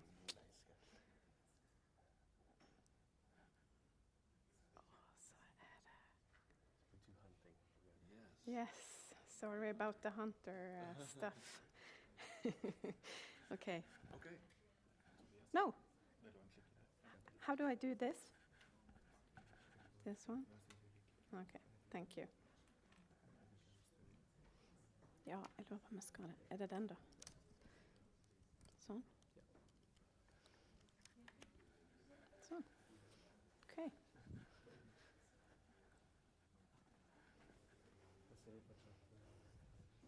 I'm not going to talk about hunting.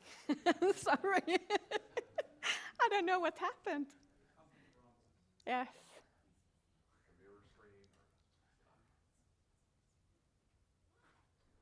Okay. So now you know I'm a hunter. Well, okay. Well, Tony, while you fix this, I can start, right? Okay. My name is Milla, and I'm the founder of Prepare. And to be honest, the story about Prepare could be told as a fairy tale. So I will tell you a small fairy tale now. Once upon a time, there was an old and tiny teacher living in a small country far, far away that saw a problem in the school that she wanted to solve. Lack of interest. The students were only gaming in classes. Lack of mastery, lack of motivation, increasing dropouts, and absence. The tiny old teacher thought that she could use games as a teaching method and that would solve some of the problem. But on her way, she met a lot of obstacles she had to conquer. Dragons, politicians, principals, and co-teachers. There were no gold or diamonds to use to make a solution, and there were no help to get. So she searched wide and broad, and her hair turned gray. Until one day, she suddenly found a bunch of wise wizards in a big castle called UIA. Rune, Tobias, Tony, Mark, Christian, and a lot of more. They believed in her, and they helped her on her way. And then magical stuff started happening. And time will show if she will live happily ever after. But here she is. And so let's get some facts from the fairy tale of Prepare. Are you ready? Yes, good. Okay, so let's try not to get more hunting pictures. Yes, so some facts. What happens when school and students don't speak the same language anymore, right? In Norway, we know that 1/3 of the students, they don't feel mastery in school anymore. 114,000 of the youngsters in Norway, they don't go to school or they don't go to work. That's from 16 and up. And we know that one dropout costs society in Norway like 16 million Norwegian kroner. I don't know the US dollar right now, it's about 10 something. And euro, how much is it? 14, 13, 14, yeah. So it's high numbers, right? So we need to do something. And I think this is a picture in Europe as well. So, Prepare. I've developed an inclusion concept to be used. Mainly now we work with 12 to 16-year-olds in lower secondary education. And I've developed Prepare together with the university, as in the fairy tale, that's a fact. And Lyngdal municipality, where I work in school right now. And I've done it together with other teachers, students from the Esports education here in UIA, and researchers. And of course the students, right? Because they are important. So the goal is to use games as a bridge to bring them back into education, to give them back the mastery feeling and the motivation, and to start with the persons to make them able to want to learn again. And we do this, you know all this good stuff that happens when people play, right? If you use collaborative games, they will communicate, they will solve problems, and they will find out how to make a team, right? Yes. Okay, I tend to speak much. I'm sorry if I don't know my time. But how Prepare works, we start every session with a meal. We do like some fruits or a slice of bread and a glass of juice, and we do the talk, right? How are your day today? And we see each other's faces. And that's really hard for a lot of the youngsters, right? And if you think of the lunch breaks they will meet later on in work life, it's the same thing, right? And then we do a small gaming session. It could be that we see a trailer of a game, or that we play small quirky games like Passage, you might know it, Loneliness. We use Journey as a game to work with curriculum in religion after. And when we have done this small session, we connect curriculum goals from different subjects so that we work with the school. We also have like this session with a collaborative game. We used Valorant a lot.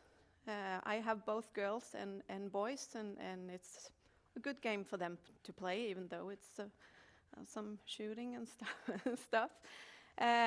We also use like push the button. I don't know if you know it. It's almost like Among Us. Yeah. And when we have done these 3 sessions, we do an activity. It could be just dance. It could be to, if it's nice weather outside, it's not always nice weather here in Norway, sadly, but if it is, we can go for a walk. Or we do some other activity, could be volleyball or something, just to be able to work with body and mind. Yes. So, many of my co-teachers, they are kind of like, what do you do in your classroom? Why do you do it? And do you just game, and do you buy them energy drinks? And they are kind of like, they're so negative sometimes. You probably know this, right? Yeah. But this is why I do it. I will tell you some stories. The glass of juice. I told you we start with a meal, right? I had one boy coming together with the rest of his group. For 4 months, I asked him, would you like to come sit with us? He was inside his hoodie. He went straight to his computer. He sat down and he said, no. And then he started to play. And me and the other ones, we had fruit and we had the talk and stuff. 4 months passed by. I didn't push him, but I asked him every time so that he would feel welcome, right? And after 4 months, one day I said, would you like to come sit with us? And I expected him to go straight to the computer, but then he came and sat down with us. Everyone froze for like a second, right? And then I looked at the other ones and they looked at me, and we kept on talking. We didn't make a fuss, right? But when the meal was over, everybody at the group, when they stand up, they go and touch his shoulder. And I was almost crying. It was such a great moment. It was for us like the 17th of May, the Constitution Day of Norway, Christmas Eve and birthday at once, right? And also I had another student who, he came to school every day, but he was like this, at his desk. He did not do anything. He had no grades. And I was kind of like, hey, I've seen you game a bit during sessions. I'm doing a thing with the group. Would you like to join? And he said, yeah, I know a bit of gaming and stuff. I can join. Okay, perfect. And I brought him to this room where we had this gaming or computers. And I was talking a bit and stuff, and we're kind of instructing the group, we will soon turn on the computers. And then I heard on the keyboard, right? He was already inside the processor stuff, and oh, really good computer, Smil. If you need help, I can set up all the users' accounts and stuff. And he know a lot of stuff, and I was kind of like, who are you? And where have you been? And he was kind of like, yeah, but I'm bored. I'm bored at school. I know this stuff. I want to work within this industry. And now he's in high school, and he's aiming for this place to go study esports, right? So he became my leader, assistant leader. He fixed everything for me. You see now, I'm not good with this technical stuff, right? So I need, I need some students to come help me. Now I work with a group of girls. In my school, we have students from 4 different schools in 2 different municipalities that come. And before they started this year at my school, we already knew that 4 of these girls, they were having heavy conflicts. There were fights, toxic talk in social media. They were spreading rumors about each other, about the other ones. And my principal said to me when I approached her and said, I want to bring these 4 girls to prepare. At once, she said, in the same group? Why? You're crazy. They will kill each other. And I was kind of like, no, they have to be in the same group. We have to make them friends, otherwise it will never stop this. So the first session in Prepare, it was really tense, right?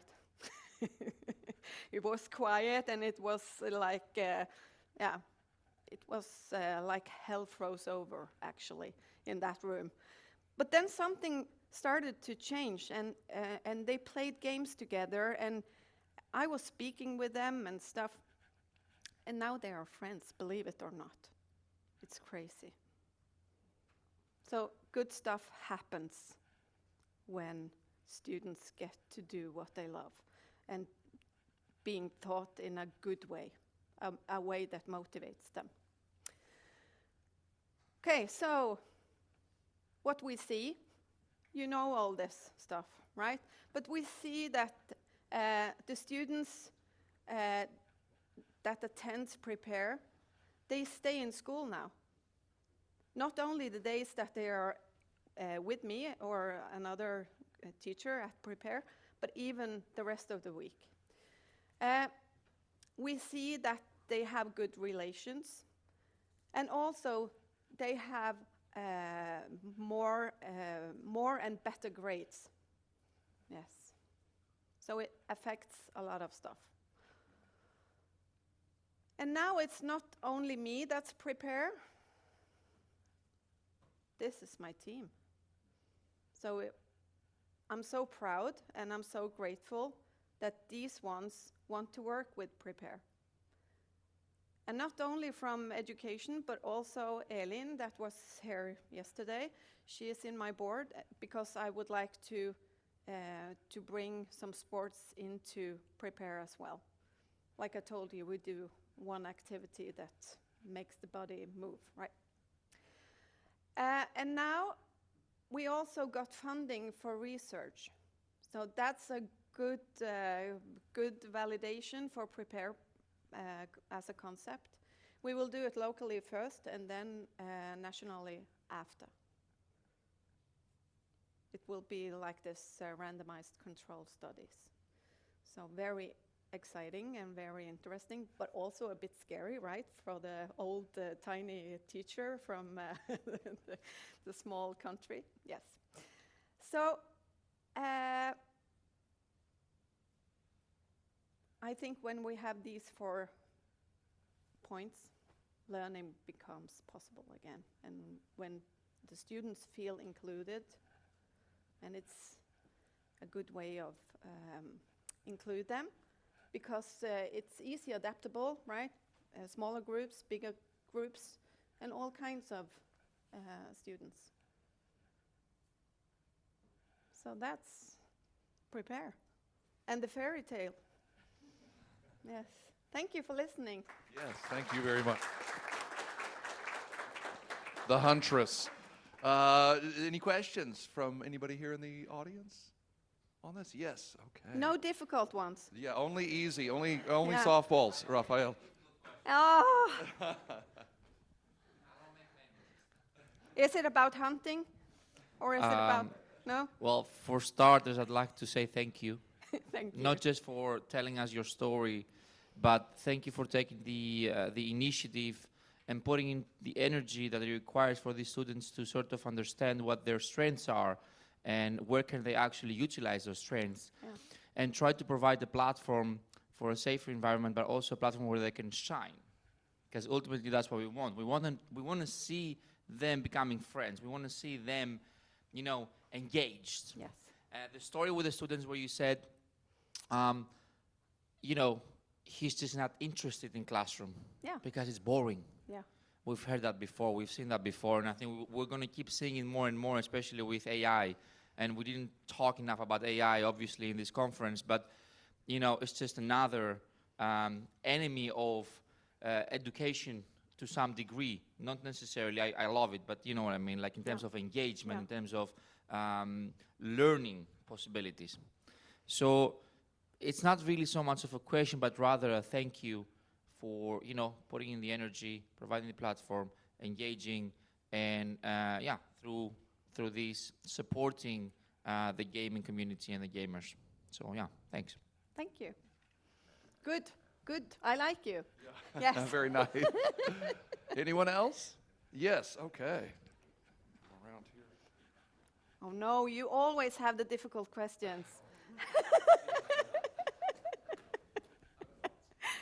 So thank you so much for your work. And then Thank you. I just want to give you other comments because from the Japanese side, because we also have the same problem, especially for the younger students, always don't want to go to the school.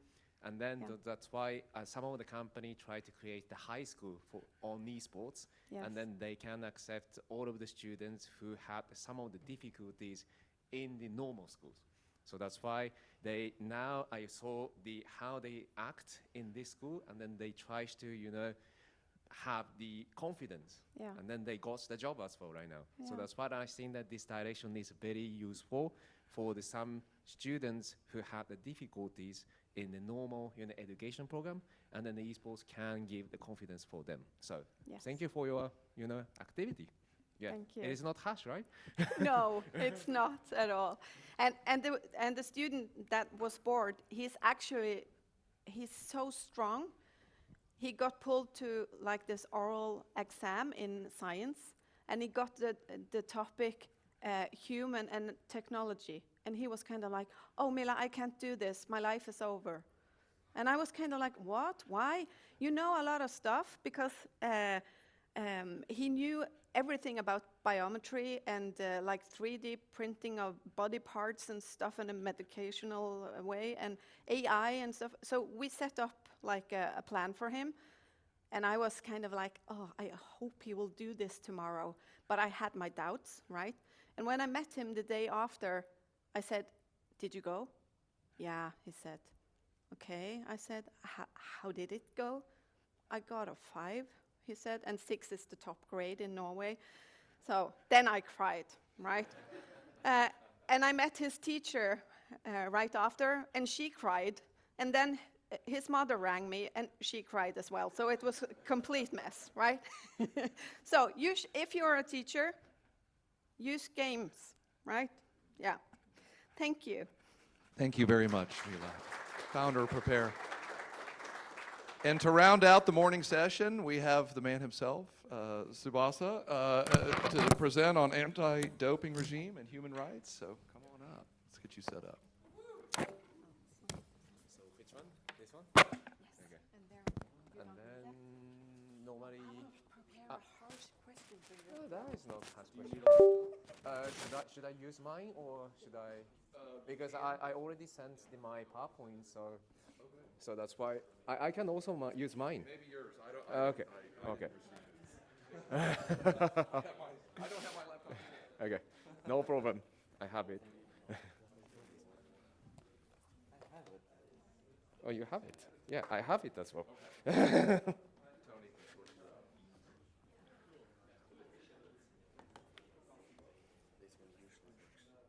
Oh, yeah, yeah. And is everything connected with this? I also have mines, everything. Okay.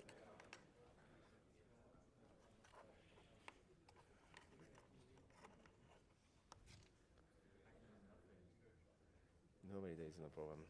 I'm really sure that there is no problem. I have to connect this.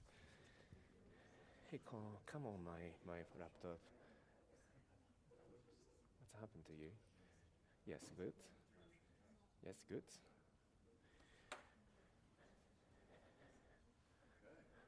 Wait, yeah. Okay, So good job there, y'all. A man who almost needs no introduction, doctor, professor, man about town, world traveler, Tsubasa Shinohara, here to present. Thank you so much for having him. Give him a round of applause to start him off. Okay, great. Thank you so much. Thank you so much. At first, thank you so much for the organizers to spend the time, for the students as well, to give me such a great opportunity. Tobias and Lune and then other teams spend a lot of time to prepare for this conference. Thank you so much. And then, my name is Tsubasa Shinohara, who is the assistant professor at the University of Tsukuba, Institute of Humanities and Social Sciences. I will talk about anti-doping regime and human rights in esports. But as everyone knows that anti-doping is not main issues. It is in esports, normally the e-doping or the mechanical doping and also betting issues that are the main issues. But I try to focus on the doping in the traditional sport, it's the main issue. So I try to choose this because some of the stakeholders try to create some of the initiative to tackle this problem. So, and then I have to say, I'm a lawyer, and then our colleagues say that everyone doesn't like sociologists. No, lawyers. Everyone doesn't like the lawyers. So, but I hope that I try to, make really easy ways to understand for you. So, but I have to tell you, once again, there's so many texts, so I try to explain to you much more easily, okay? So, from my perspective, due to the expansion of economic growth, the use of performance-enhancing drugs such as Adderall and Ritalin has reportedly become more prevalent among professional amateur players. And then these substances may enhance cognitive abilities and also reaction times and then concentration, etc., thereby improving the competitive performance in esports. Go ahead. No. I cannot go there. Oh my goodness. Yes. And then is it important to say that chess and poker players also use these substances to improve their cognitive skills?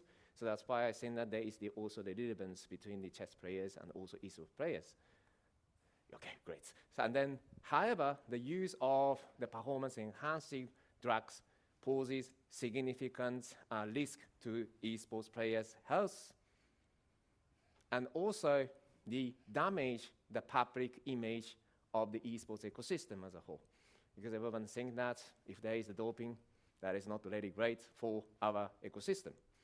So in this situation, several esports stakeholders, especially video game publishers and also third-party organizers and the esports federations, have taken initiative to regulate the use of the performance-enhancing drugs in esports to ensure clean and fair competition. So for instance, electronic sports leagues, as non-ESL facility group, already conducted doping tests since 2015, but there is no any reported case, unfortunately. And then the Esports Integrity Commission, ESIC, already created the anti-doping code as well to tackle these issues. There is no any cases on the doping at this moment as well.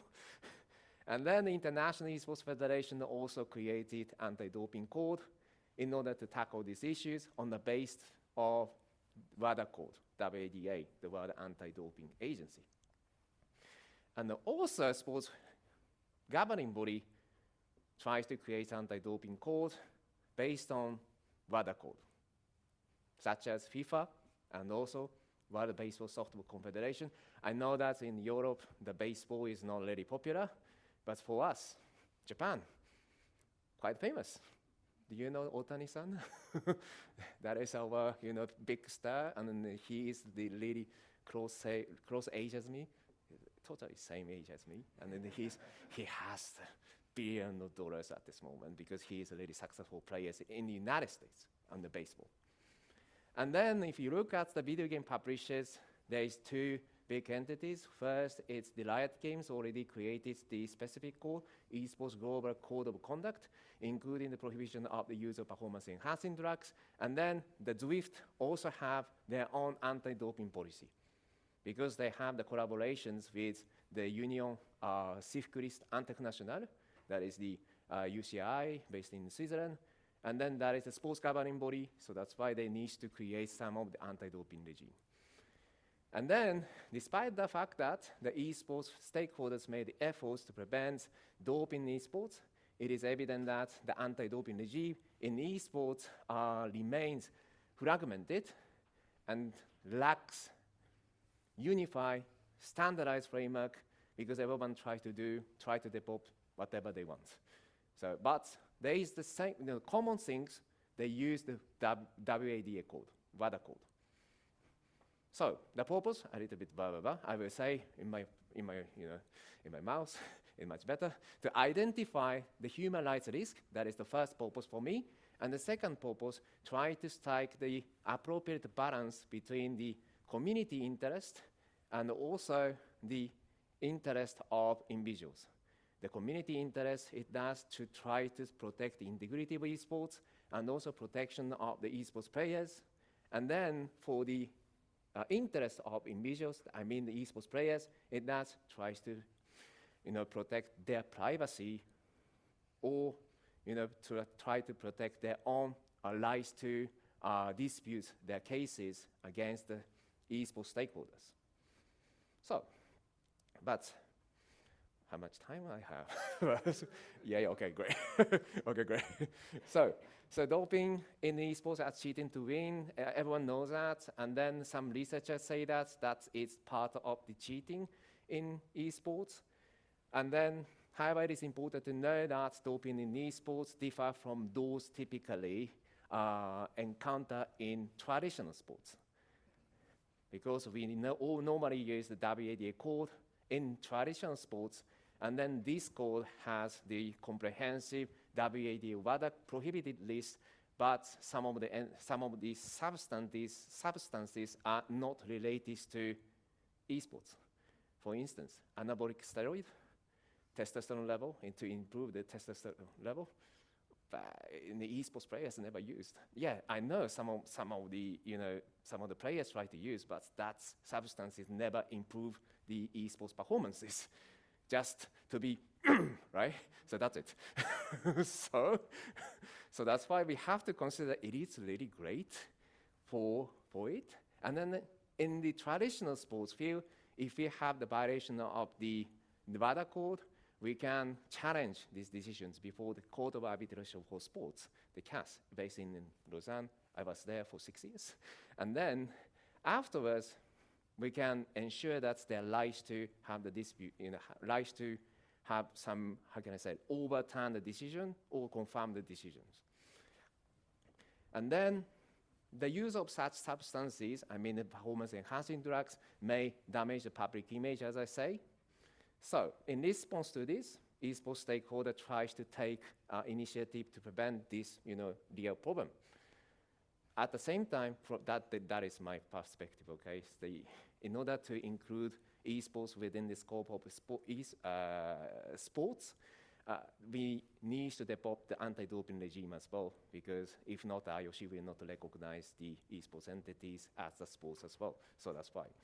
And then the question is that it is appropriate for professional amateur esports player to be subject to the prohibited list modeled on the WADA framework. Okay. And then I tried to analyze some of the codes, and then ISF, SIG, Riot Games, Zwift, FIFA, WBSG already have the anti-doping code, but all of them tries to based on the WADA code. So that is really the view, and then especially for the sports governing body, always use the WADA code. Okay? And then I will jump into the main topic, how we can identify the human rights risk, at the same time how we can strike the balance between the interest of the community and esports players. I have to tell you that I'm really sure that you never know the international law, right? So at first, international human rights law cannot impose directly any legal obligation on private actors. So it means that esports stakeholders are normally private actors, so that's why they do not have any legal obligation to conduct any actions to respect human rights. Okay? According to the national law, I mean the constitution, they have to do, but according to the international law, we cannot do anything. But we also have another theory, positive obligation, and then according to the positive obligation, the state has to monitor the private actors to respect the human rights within their territory.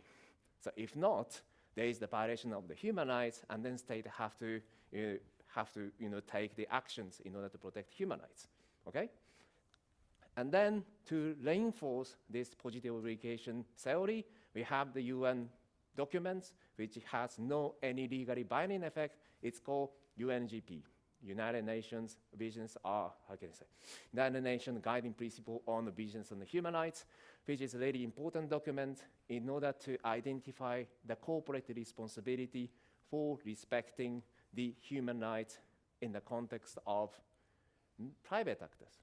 So this may identify the responsibility for video game publishers and also the third-party organizers, the league organizer, I mean. Then we have to consider that how we can put the responsibility for the esports stakeholder, I mean the esports federation.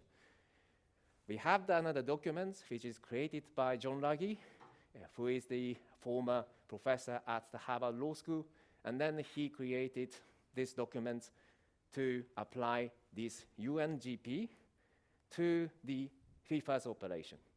And then now we understand that this responsibility also can apply for the esports federation and also the sports federation as well.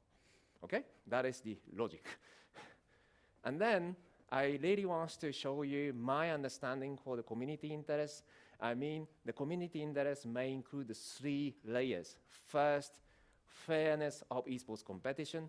If we conduct doping control, we can ensure the fair competition, right?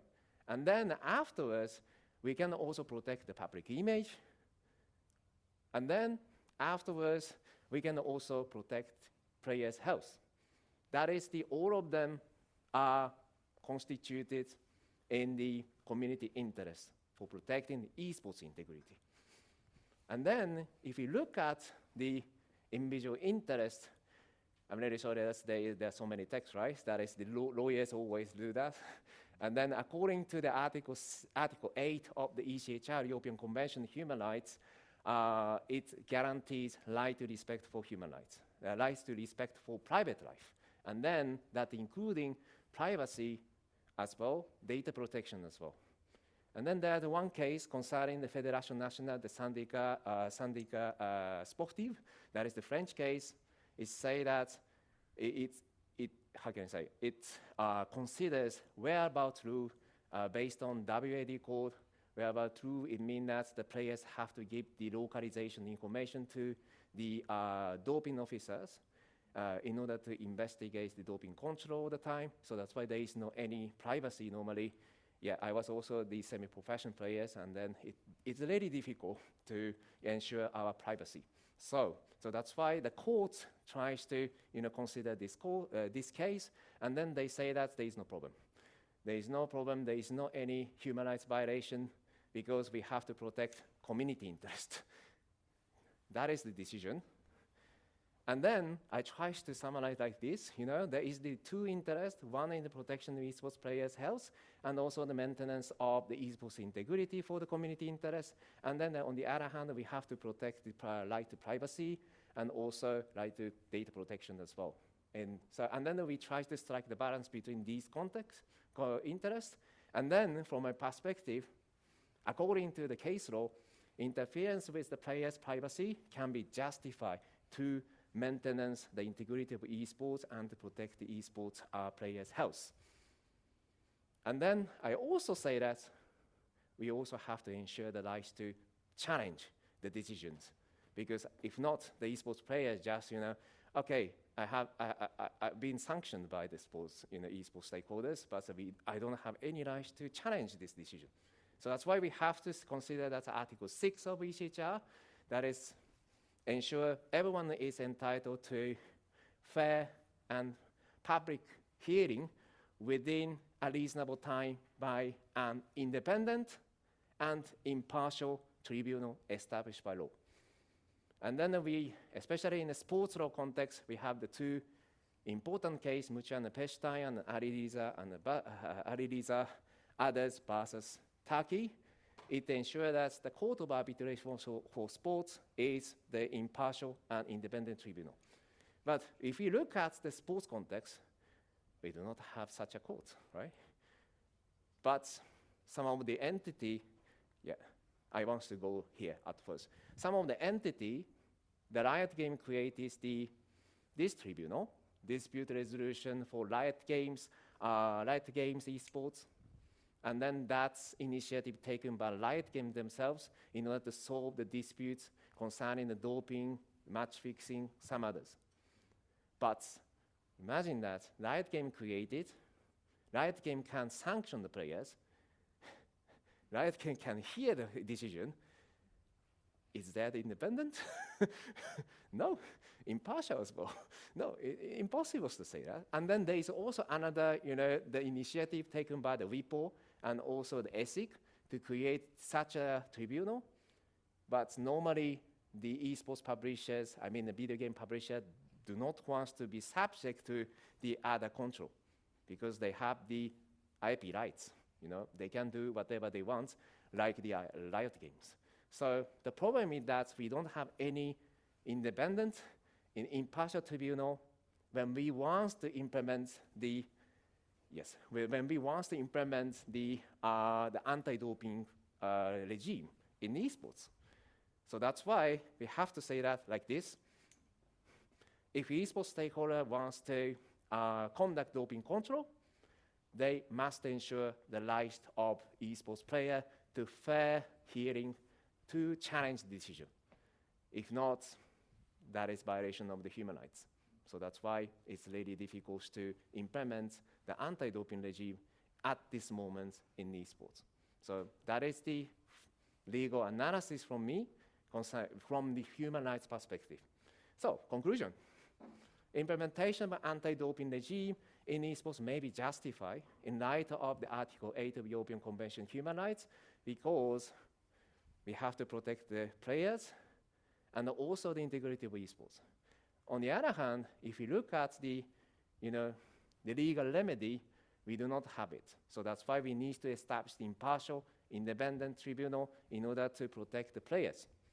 So, from my perspective, at this moment, it's really difficult to implement the anti-doping regime, even if the esports stakeholder have taken several initiatives to ensure this system. So that is my conclusion. So that's perfect, right? That's perfect. Yeah, great. So that's it. So thank you so much. And then I have so many. Are you all writing all this down? Okay, good. Are there any questions? Okay, Raphael again. Right. Oh, yes. That's okay. I gotta get my steps in. Professor, thank you so much for your time and obviously sharing your knowledge with us. I have two questions.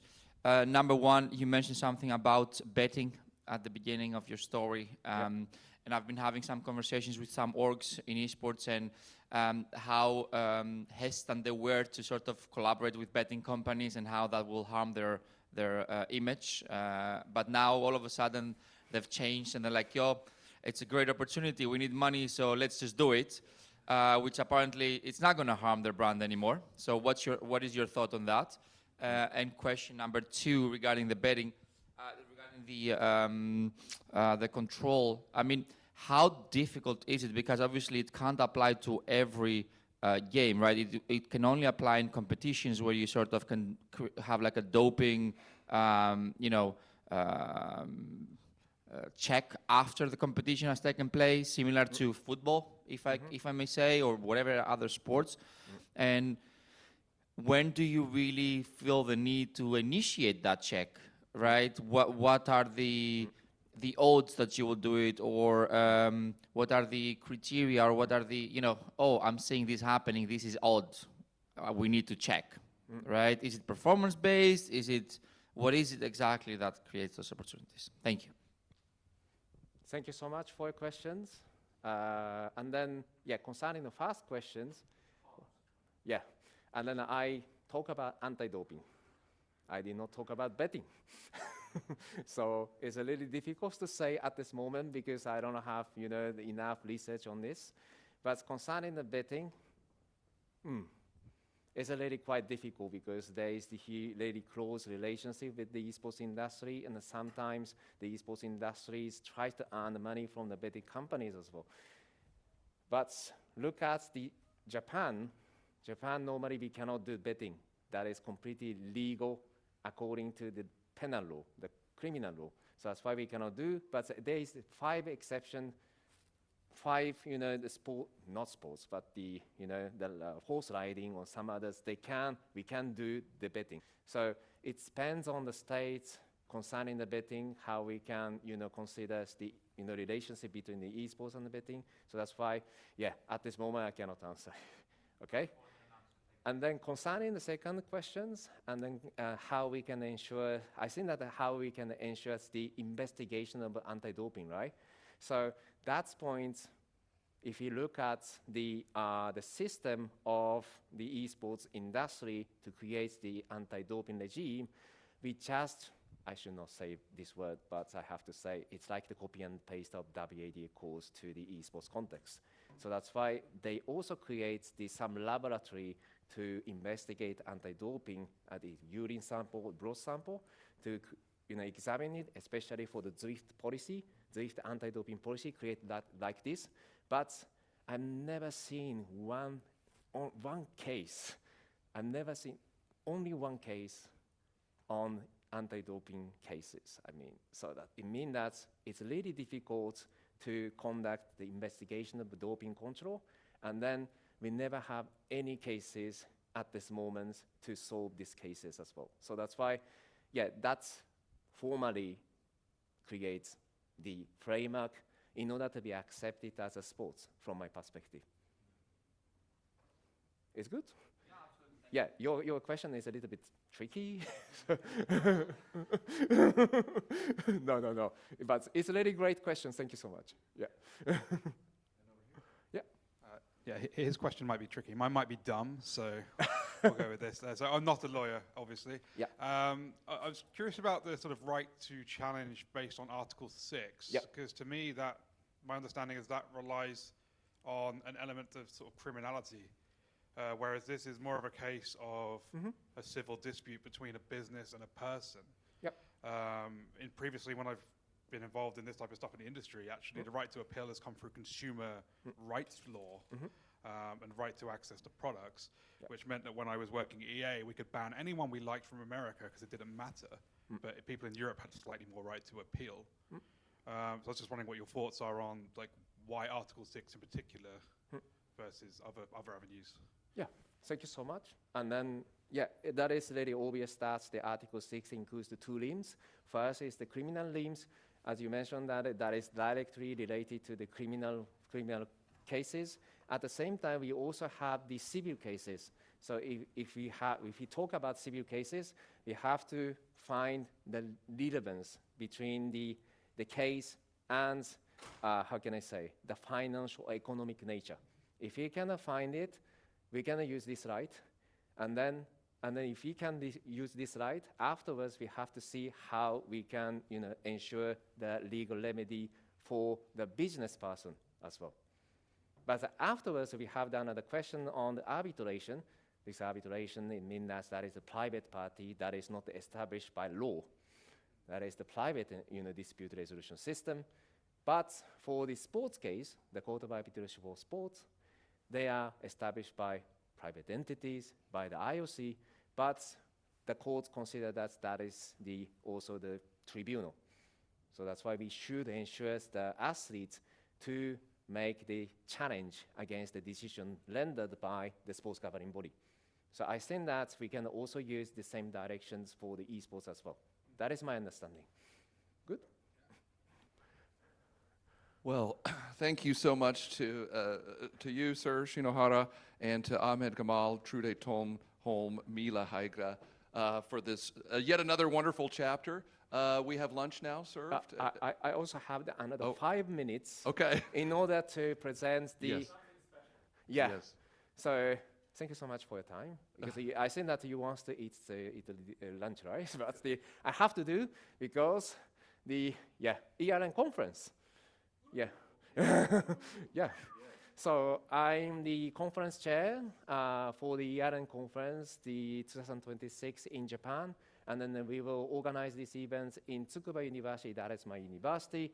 And then I really want to express deep gratitude to my other friends, Tobias, to support me to organize these events. At the same time, as you know, the SIO also in part of this organization team, because I try to make the two distinctions. First of all, the academics, and then, as you know, that is the academic conference. But at the same time, I try to include the business side as well into this conference, because everyone wants to connect with the Japanese publisher, right?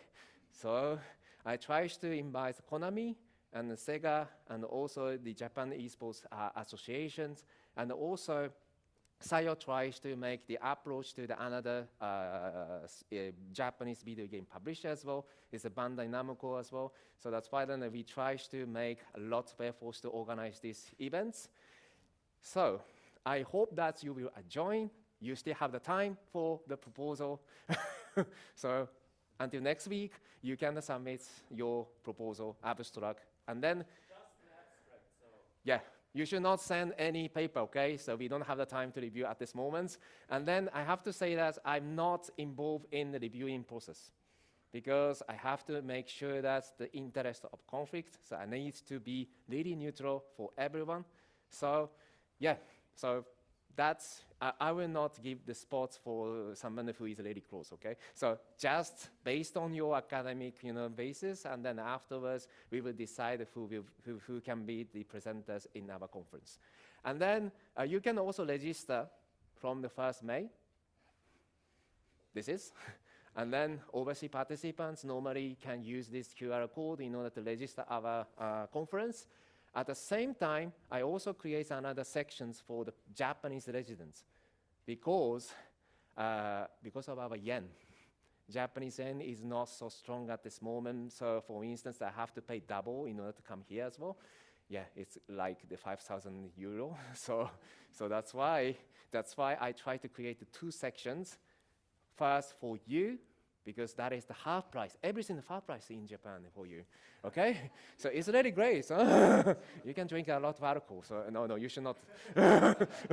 and then in order to encourage our Japanese participants to join the international conference, I have to create this category. Because if not, they normally cannot use really good English as well. So that's why I don't want to discourage them to participate in this conference. Go ahead. Oh my goodness. Please submit. Yeah, please submit. And then, that is my university. So mine is like, no, impossible. So anyway, it's the left-hand side is my laboratories, and then I really want to see you in Japan the next time in I think 6 months. No, I think 4 months. Yeah, more or less. So, and then I always diffuse all of the information via my LinkedIn. So that's why please follow my LinkedIn to get the information. So thank you so much for listening, and then see you soon in Japan. Not to be missed. We break for lunch. Please return here at 1:30 p.m. So, thank you. Thank you, Ben, as well.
I'm back.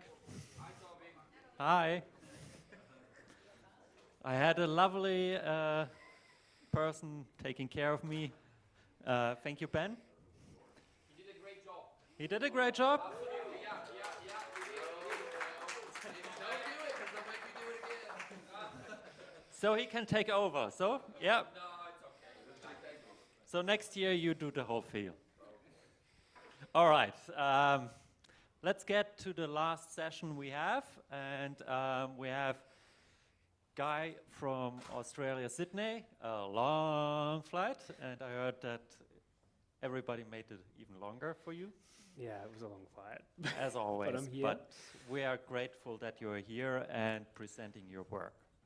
Thank you. Cool. All right. Hi, I'm Guy. So I'm a lecturer of game art at the University of New South Wales. So I'm super excited to be back here. So thank you to everyone at AGDA for the invitation. And so today I'm just going to be talking about esports aesthetics, primarily around the kind of art styles we tend to see in like really popular esports titles like League or Overwatch or Dota. So some of you might remember me from last year. So I'm a contemporary artist. That's how I started. I found my way to games through just experimenting and exploring the technology. So I started out actually developing virtual reality projects about 12 years ago, but I found that I needed to learn a lot more skills in order to be a capable developer.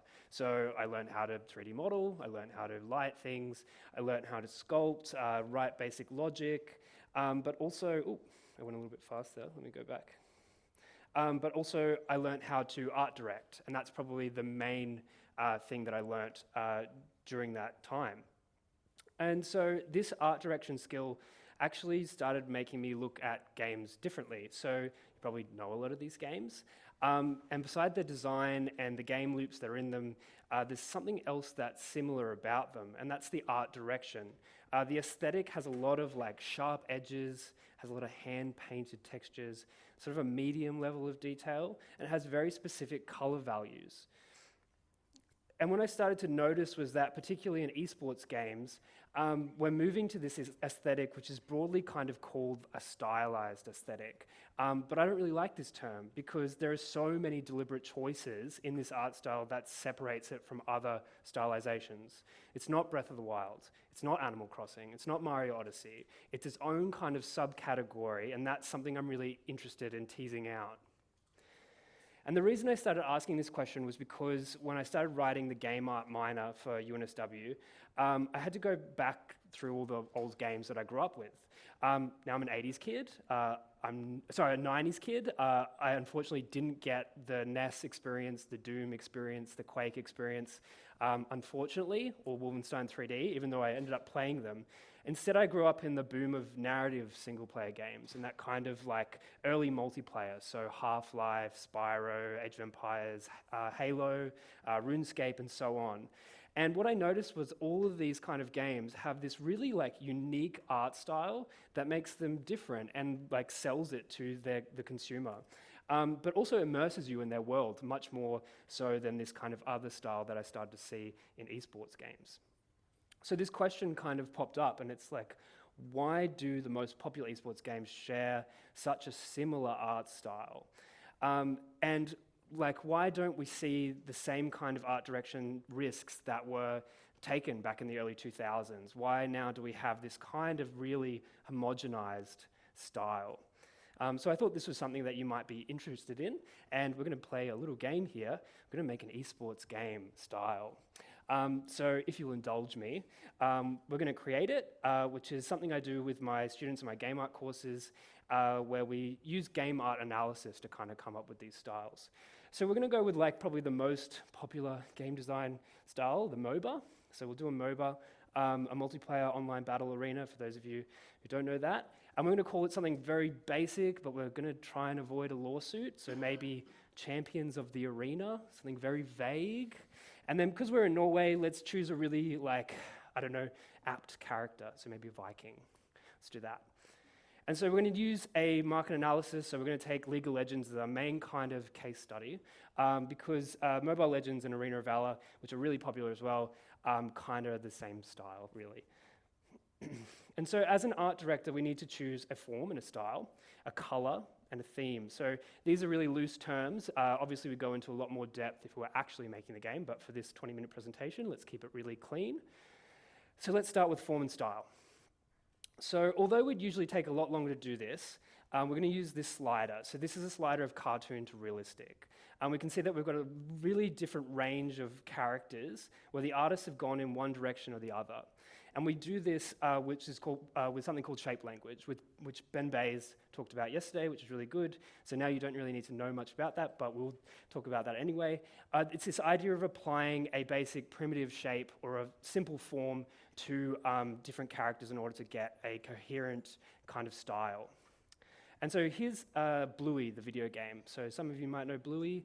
It's a really successful kids TV show from Australia, and it was made in Brisbane, which is my hometown, which is really awesome. But it's got a really, really solid style guide. So you can see here it's primarily informed by the rounded rectangle. So we can see the rounded rectangle kind of goes across all the different assets in order to create this kind of cohesive sort of style. Another game is Journey. We don't have to only use primitive shapes like squares and circles. Although Journey has triangle as kind of its main kind of stylization form, it also uses line stylization, which Ben also talked about, which is good. So we can see these kind of wavy lines applied across the whole visual part of Journey, where like it's informing actually the VFX and the different shapes that you see throughout the game. So this kind of cape that flows off the back of you and it gets larger. It's a game feature, but also, you know, it's part of the art style as well. So they're kind of embedded. And so for something like League of Legends, we might actually put these together and use a line and a shape to create what's called the module. So we have our primary module here. It's actually like this tapered curve. And this is a really hard term to pronounce. It's a ogival arch, which is really common form in Gothic architecture. So kind of like this inverted arch. And then we have a secondary module here, which is the circle, which we use to kind of just like keep elements coherent and make sure that each part of the world kind of seems like it's part of the same ecosphere. And then what we might do as an artist is actually apply these formal stylizations to our assets. So simplifying down real things using our style guides. So to begin with, we might break down these elements using this kind of formwork and using this kind of tapered curve to create the kind of stylization that we might use. So if we have this module here, this tapered curve, we end up with something like this. You know, this tapered curve is brought in, so on our character here, we can see that form stylization starting to map out that kind of the fur. And on the trousers as well, like we start to show how the folds kind of come in with that tapered curve. And then it's obviously really clear here on the statue, you know, changing that statue into this kind of tapered curve as well. But level of detail is also a really important thing that we need to consider when we're making an art style for a game. So it gives us, level of detail helps us basically support the gameplay. So here we've got Red Dead Redemption 2 and we've got Animal Crossing. They both have fishing. They're both very different experiences. One can be very stressful if a crocodile eats you. The other's quite calm unless you're trying to sell it to Tom Nook and it's not working out. So you have these kind of different stresses. But of course, like this art stylization here is much more cozy with Animal Crossing, and then with Red Dead, it's trying to simulate like a reality. So we keep the level of detail really high. In something like City Skylines, you'd take like a drone shot. We've got lots of trees and lots of different gardens and things like that. And we might get rid of them because actually they're obscuring the gameplay. So we might have a fire in one of the houses and we can't see it because there's like 1,000 trees on the map. Well, it's really important for us to like get rid of things and bring down this level of detail so we can actually see what's going on in the game. If your traffic's building up, like it might be something to remove as well, to not have all these kind of trees and things like that. So with level of detail, we might actually get rid of a few of these things for our own game. So we want it to be pretty kind of in the middle. So we're going to get rid of the minimal ones and the realistic ones. We want to optimize as well. So we don't want to have things too realistic. And they're only going to be seen from far away because it's a MOBA, right? So sort of a medium level of detail. And if we continue on to our form and style slider here, if we've done our homework right, we can start to get rid of things that aren't going to be in our MOBA. So the low cartoon end, we can get rid of. Sorry, Kirby, really like you, but you're not part of this. And then maybe we don't want the realistic because it's too high level of detail. So following the market analysis, we can see that all the other games have this kind of middle stylized feel. So this kind of like Team Fortress 2 sort of style. So let's go back to our character. We're going to update our guy. Okay, we've got our Viking, much better. You know, we're getting rid of that level of detail, starting to create this kind of like more optimized form somewhere right in the middle. So color is another thing that we might consider as well. So when it comes to color, there's a lot of theory, but we're not going to delve into an entire color theory lecture. So instead, we're just going to go through value and saturation here. So value, which is our brightness and darkness, and saturation, which is our intensity. So in League of Legends, we can actually see if we do a color palette of a screen grab, the color tones are actually quite muted. The high parts of the high brightness in the scene is actually on the UI and on the VFX. It's not on the characters and it's not on the environment. They're actually much more muted than we actually think. It's what is actually causing our sort of brightness of the game is the contrast between the UI, the VFX, and the environment and the character. So if we have a look at this style guide, which is from League of Legends, from Riot, they can see that the actual color values sit quite low. So the environment and the character sit down the bottom on that black to white gradient, and the VFX sits right at the top. So that's really important for readability. Like you need to know where you're shooting your spells, doing different things, and also what your health is and things like that. So these are the ways that we can structure our kind of colors. We might even have color that informs function. So we've got a couple of different characters here. We've got Baptiste, who's got a color palette of blue and orange, which is kind of symbolically this kind of like healing person, you're right? Like you can read this instantly and know that they're going to be someone who heals you. It's kind of the nurse's kind of colors. So we know that like, okay, this character isn't going to explode like Junkrat, who like is supposed to be Australian. And yes, this is like an accurate depiction of an Australian person. We always wear red. I'm not wearing red today because of UIE. I don't want to, you know, be obstructing that. But yeah, quite a damaged kind of like character. So we use the red there. So if we go to our color slider, we've got colorful and balanced and desaturated. Again, I'm going to kind of arrive right here in the middle because we don't want to go too far down desaturation because you won't see the character, but we don't want to go too high because our color values, if we go too high, it's going to start clashing with our UI and our health bar and things like that in the VFX. So we actually have to stay kind of in the middle. So let's update our guy, continue doing this. We're actually going to, you know, maybe put in some fitting colors for UIA. So you're welcome. And again, it's not too high in the saturation, somewhere in the middle. But it does look kind of dangerous, which is good. So the last one here is theme. And this is where it takes a bit of a turn. So we've been talking about styles and colors, and we have lent on our market analysis. But the kind of thing that happens with theme is that we don't have a lot of theme when it comes to esports games. The theme actually gets relocated to the characters. All these different games that are flashing up, the kind of theme which is embedded into them is kind of like a single theme here, right? So we have sci-fi games, we have medieval games, we have modern day or fantasy games. It doesn't really sometimes go across those themes, and often theme and setting go hand in hand. If we take a look at some MOBAs, yeah, we don't really have a coherent theme here, right? We've got, in the market analysis, we can see that we've relocated the entire theme onto the actual character and put it onto our skins. And this maximizes the potential of our world building. So now we can create characters that have sci-fi armor, can be in modern riot gear, and we can also put them in Lederhausen if we really want to.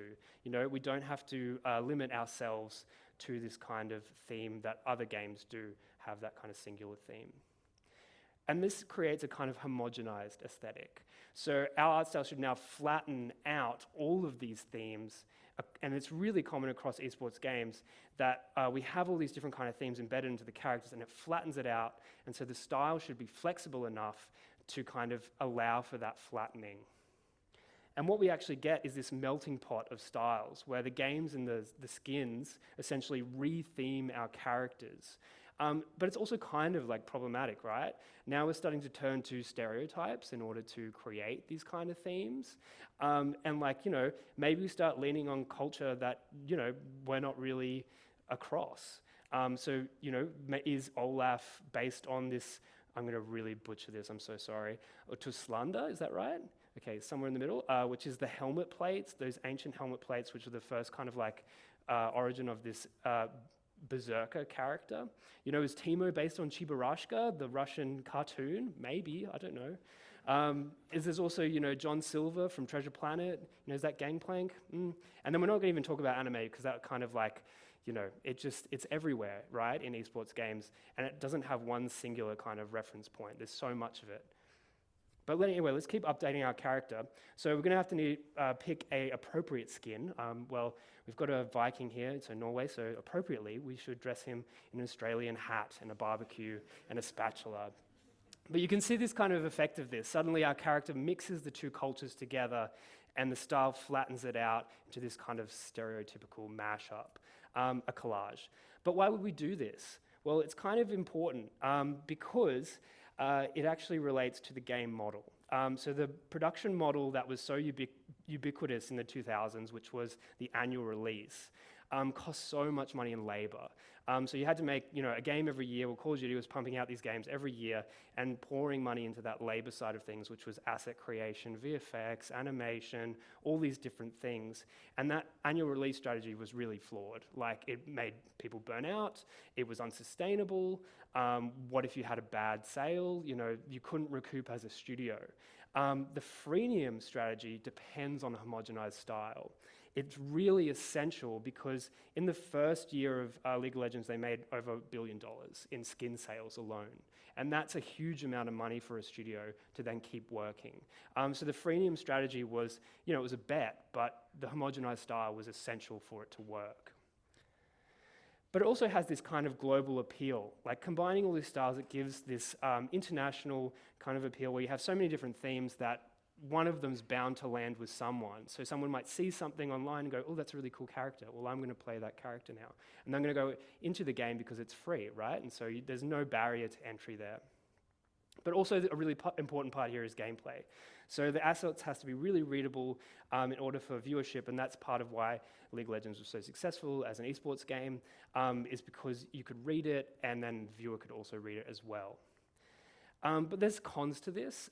So like, although this research is kind of sort of in its infancy, the cons are kind of like you lose this distinct visual style that we had in the early 2000s with all those different games. Those companies are no longer taking risks with art, so we're no longer getting those kind of iconic visual styles that we remember from our childhood. And I'm sure you have a lot of games that are your favorite, but you won't see that in an esports game, right? So yeah, that's one of the reasons. And then another one is that it can stereotype and simplify cultures, kind of down to a single look, which is something we tend to avoid as artists. But this kind of homogenized style kind of tells us to do that. And then it also prioritizes monetization and readability over thematic cohesion. So instead of having an immersive experience, it's actually about making money on the cosmetics. So yeah, a really kind of brief research talk here, but the further state of this kind of research is that as I'm developing it, I'm really interested in talking about iGaming and how that's actually affecting people, because this kind of homogenized style is being used in iGaming as well. And last year, I highly recommend, if you haven't looked up Matthew Ball's recent game study on the industry, last year $54 billion globally lost in iGaming markets, primarily or partly because of homogenized styles. So that's kind of my main concern. I would really like to push this research a little bit further. So thank you.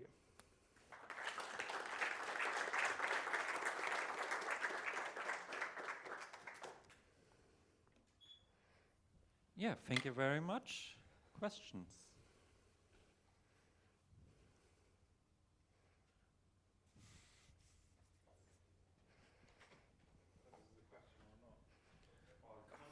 Observation of esports history.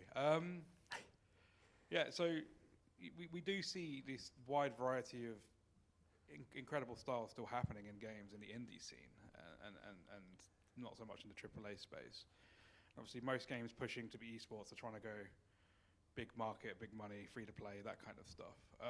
But I don't know if that's necessarily the game deciding it, but rather the players.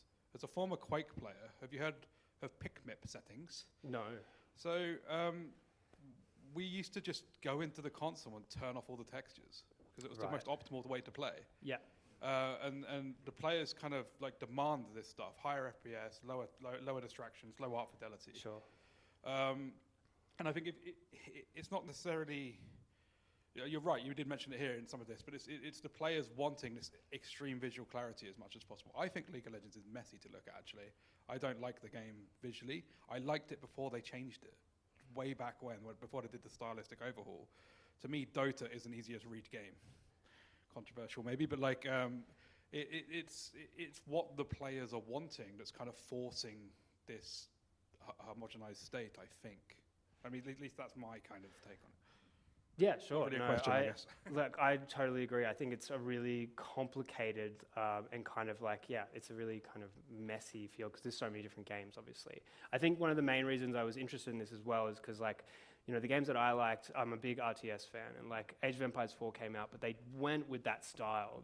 They threw out the realism from the game. We're like, we're going to push this because we want an esports, you know, we want a connection to esports. And maybe like that's kind of the angle where I'm like, well, you know, does this homogenized kind of aesthetic start to inform the games that are made rather than the games that could be? And that's a question.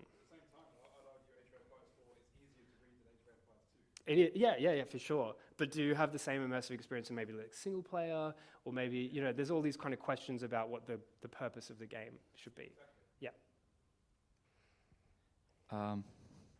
Dr. Guy, thank you for the presentation.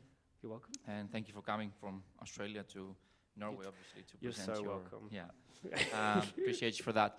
Can you go, please, back one slide where you mentioned something about 54 billion lost? I'm just a little bit, I'm lost too. Just to kind of like, maybe can you elaborate a little bit? What do you mean when it comes to players globally lose 54 billion? And is that opportunity cost that you're referring to, or is that? It's gambling. Just gambling, okay. It's gambling. Yeah, so Matthew Ball's study is really good. It's got a lot of info in it.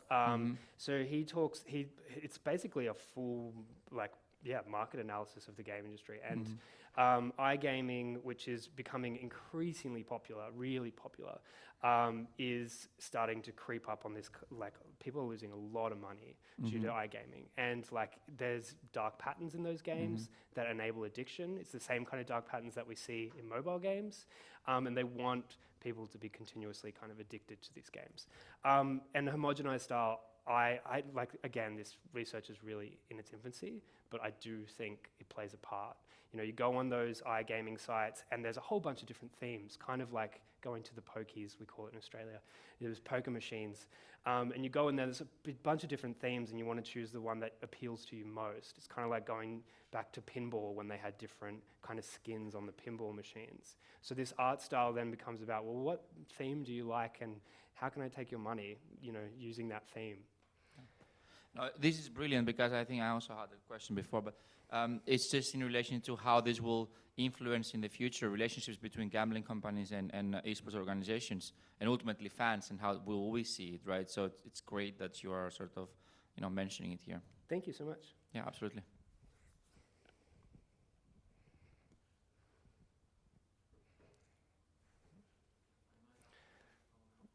Might? Oh, you go. Wait, where? I saw Ben. Ben. But let's do Ben. I don't know if you can answer this, but you know, when I was developing video games, this is some time ago. You know, sometimes we had to sort of just for the provisions of performance, make stylistic choices, right? So looking at the games, I see, okay, there's no detail maps, but also it's like, oh wait, they're not using tiling textures. You know, there are a lot of ways that you could sort of prioritize the performance of games over the aesthetic, and maybe those aren't concerns anymore, right? With the way computer games operate, you know, a lot of it was just, you know, how much can you fit on the disk and RAM and questions that may be irrelevant. But a lot of the time, sort of the look of things would sort of evolve out of the performance measures. So we'd be like, okay, this game is running poorly, and so we're going to reduce the color palettes, right? And then inevitably that sort of led to a sort of a derealism, you know, because you'd be flattening the colors and things like that and doing painterly styles. And I wonder if that is part of the decisions, you know, or if you encountered anything like that. You know, it's sort of, you know, because when I did Game Boy games, they sort of irresistibly became cartoony just because we would palletize the textures down to 4 colors, right? So sure. Yeah. there is sort of a richer color space, but as you said, it's within a certain area. You know, I don't know. I was just sort of thinking about that as you were saying, because I know with ping and everything, performance is really important in these games. And so I think it's likely that it was just sort of a market decision. You know, like kids love this look. Let's make our game look like this as well. So I don't know. Yeah, it's an interesting point. I think like there's a lot of decisions made in optimizing. Like League changed its style. Like at one point they changed it fully and revamped it and went for a more exaggerated kind of like painterly look. Rather, the old map, Twisted Tree Line, used to be like much different. You know, much more foliage and things like that. And they kind of stripped it bare, replaced it with rocks to do that kind of optimization. I think that is like there's pros and cons, like both sides of it. Like you can have a highly optimized game, but like there's also the cons to that, and you just have to weigh up what's the best decision for the game, I think. But yeah, the interesting thing, I did have extra slides here, but I was scared I was going to run over time. Roblox. So this is actually from Matthew Ball's study. This is a quarter of Roblox's hours, and it outweighs every single platform. And the games look like this. This is the top 4 games in Roblox. And, you know, like, there's no art direction here. Like, there's some, like, basic, like, you know, you've got square trees with round logs. It's a Minecraft kind of, like, in between. And so, like, this kind of, like, graph just puts it in perspective that maybe players don't care so much about style. And actually, they like the gameplay loops, and maybe there's something else deeper here, who knows. But that's why there's a lot more research to do. And there's zero consistency in Roblox too. Absolutely none. There's Bluey and then a picture of a rapper. There's catch a meme. Isn't that one of the games? And you just run around trying to catch a meme. There's no. As you said, did you say you turned off the textures entirely? We used to turn them off. Yeah. You can see the enemies better, and you can customize the HUD down to like a 2D HUD rather than being a kind of 3D HUD. Yeah. All kinds of stuff. It's advantage gaming. Essentially, every small advantage matters. Yeah. Cool. Yeah, all right. I mean, Counter-Strike, it was the same. Even then it was shitty graphic, we made it even more shittier. Yeah, exactly. Yeah. All right, then thank you very much. You're welcome.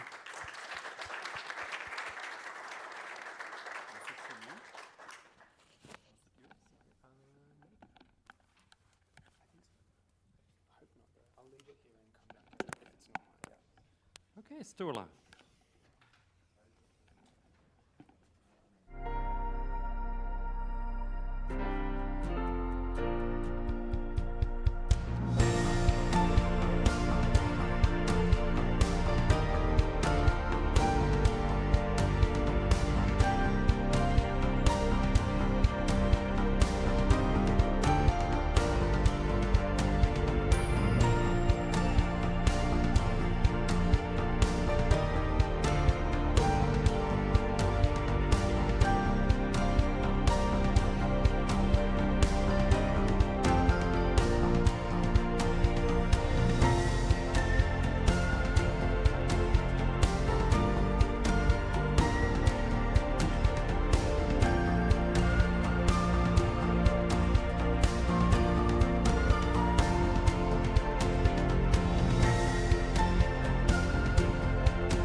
I'm Sturla from the Norge Idrettsforbundet.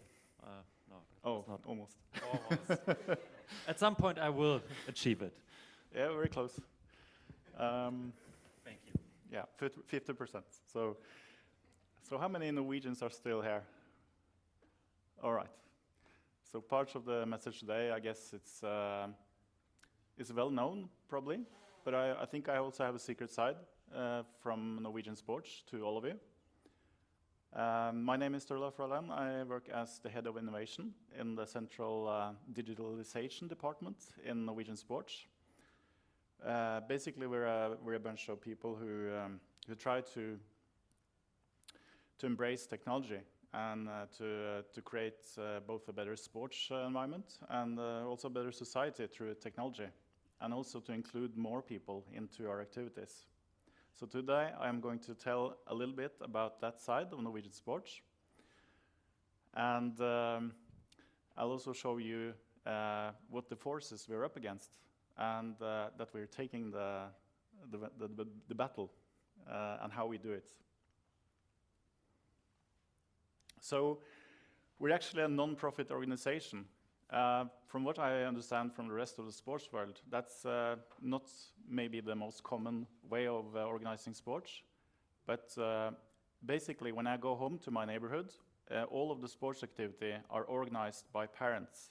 I myself is a coach. My neighbor, if they have a kid or two, they are a coach. So you're almost born into Norwegian sports.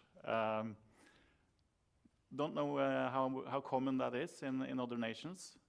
But if I talk to Sweden and Denmark as the closest neighbors, they tell me that it's not too different there, but the big difference is that they have kind of lost the ownership of the digitalization journey. Everything is about Facebook, Google. They have no control over how the data is actually used. We like to think that we have that, and maybe we're the last man standing in that. So we feel a bit responsibility in that, but we need to cooperate to make this survive. And I think eSport is in the same situation, that you have a chance to have a sovereignty of your data and how the future will be shaped, or you can let all the commercial providers do it for you. But I think it's a combination, but I'll show you. So we're probably also the largest citizen-driven digital infrastructure in the world, at least in the sports world, which is interesting from a democratic point of view, a society where you as a citizen can decide how much more influence over what kind of technology you're using. That brings us also into open source and other types of technologies. It has been mentioned, the Norwegian sport model. My biggest fear is actually that the e-sport community is missing out on the learnings and the best way forward. I think there's a lot of transferable knowledge from our organization. It's basically our organization against all odds, because there's a lot of conflict in interest in our organization, but we have found out over time that we have much more in common than the obstacles. So the values we have as a baseline is we're here to create mastery. We're not here to create champions of the world, but we are here to create people who master their daily life and feel that they belong to somewhere and that they can use their skills for something useful. And we also have a fellowship that we are all in it together. So even our top athletes, when they win gold medal or whatever in the Olympics, they know that the other day they might not do that. So they always spend a lot, even the most individual sport in Norway is a team sport. And in terms of openness, that's the big topic for today. We have a big challenge in the digital arena where everything is getting more and more fragmented, and we have a chance to actually solve that. And our vision is to create lifelong sport excitement for everyone and a place for everyone to belong. We're here for the long run. And by the way, maybe this is the first time you get an animation in the slideshow during this event. I haven't seen it too much. I'm not going the Star Wars way, but it's almost. So it's a proven and inclusive model which has reached out to most of the population in Norway. It is low cost. It has a baseline as a non-profit. It's diverse. We have 206 different sports and a lot of esports as well. We are represented in every neighborhood and municipality in Norway, more than 350 municipalities, from the Russian border and down to the south. And as I said, we are citizen-driven through a democratic collective organization. And with that, there's also a responsibility. I'll talk more about that later. So this has created an environment where 93% of all youth in Norway has been a part of our organization during their childhood. And we're all across the country. Oslo has 175 different sports right now. So basically, after school, sports takes over. That's how big it is. And I think that's a very good distribution channel for activity in general. So there's a lot of sites, almost 55,000 sports sites in Norway, with a clubhouse, with some space, with some computers, internet. It can be used for more purposes than today. Recently, I had a visit from a professor at the only sports-specific university in Italy. And I think it was in the middle of the qualifications for football championship, world championship. And when he saw this, he understood very well why Norway is mastering football far better than Italy right now. Because it's a matter of getting everyone involved. And you never know, actually you don't know before 15, 16 years of age, who is really the big champion. So I'm a bit serious in this because with great power comes greater responsibility. We have paved the way and created the world's most robust and sustainable digital infrastructure that promotes an active and healthy civil society based on volunteerism and participation for developing social arenas in your neighborhood. And we would really like to invite you to follow our lead, and let's try to see all the categories of esports together. And let's not be exclusive in how we regard esports.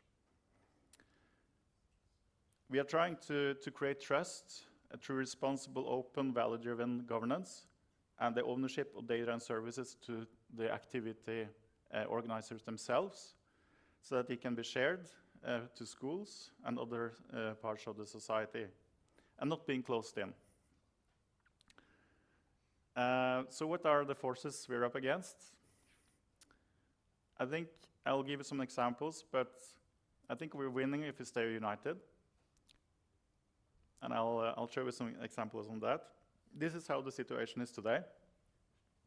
We have a huge fragmentation going on with ecosystem dying out because they are encapsulated and they're not connected to each other. And I think one of these bubbles could be esports in worst case scenario. So I really hope we can see that we're all in it together and we're on the same pitch. And it's all about understanding where we should be on the pitch. I don't think we should be chasing the same ball all the time. So that's why I'm so happy to be invited here. This is the case on a daily basis with 55 federations fighting for their own case. And we get this situation where we are not particularly good at reaching out, asking for help. I think it's also part of Norwegian culture to think that we are better left alone or something. And we wait for others to make it happen. It's also a very common thing we see. And this is kind of the worst that can happen to our organization, that everyone waits and are consumers of the activity instead of creating the activity themselves. That's a baseline for our organization, that everyone is contributing to that. So I have a video, so maybe some of you have seen it, but I think it proves the case. It's made here in Norway, so let's try to see if the sound works. You can call me a shitmaker. My job is to make things shitty. The official title is Unshittificator. You can call me a shitmaker. My job is to make things shitty. The official title is Unshittificator. What I do is I take things that are perfectly fine and I make them worse. More specifically, I make it shitty. I come from a long line of people making things shitty. My father was an unshittificator, his father before him, and his father before him. So yeah, it's a proud tradition in our family, making things shitty. But it is hard work, and it's not very cost efficient to do it like this. I can only be in so many places at one time. So I needed a way to scale up the business without working myself to death. And just when I needed it, the solution lands right in my lap. Enter the internet. All of a sudden, I didn't have to move around to make things shitty. I could just stay in one place and make things shitty for way more people at the same time. And that's when things really started to move. Got a favorite website? Let's fill it with pop-ups. Preferably scam. Enjoying a video? Oopsie! Ad break! Oh, you bought an expensive phone? Great. Here's an update to make it shitty. Let's say you have 1,000 pictures of your deceased mother. Oh, so sad. What do? I make you pay for it. The memories may be yours, but the photos, they're mine. So it's very important. It needs to be nice at first. But then... Yes. Oh, yes! What do you say?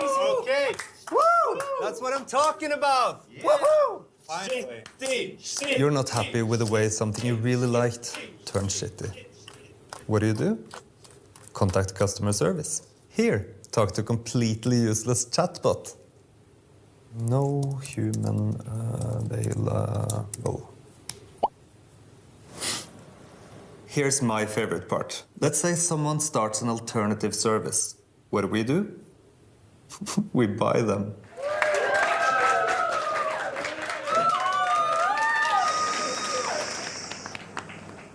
Make people dependent enough, and then make it shitty!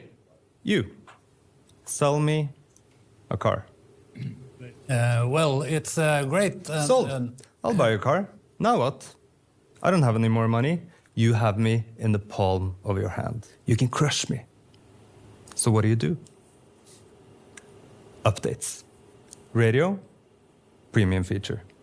Heating, premium feature. Now I have a shitty car and I can't afford a new one.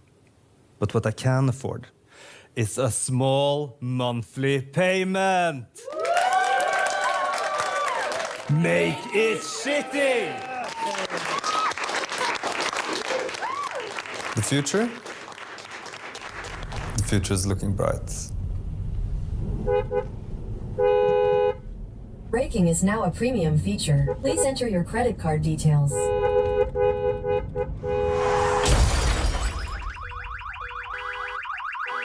somebody has seen this before. This was from the Consumer Council in Norway.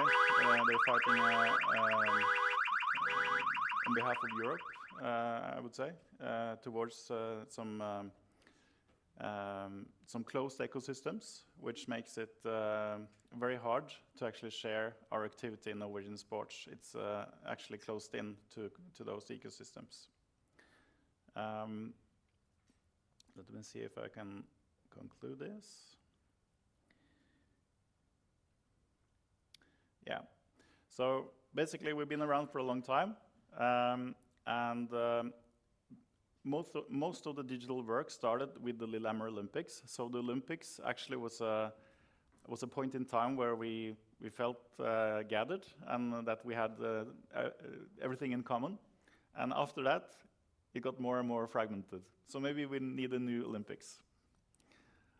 And we were the first also to really use the World Wide Web in '94, 1 year after it came, to publish data directly to the inhabitants without any filtering. So this is our size today. It's a big responsibility for us, and we would like to share all the knowledge with the eSport community.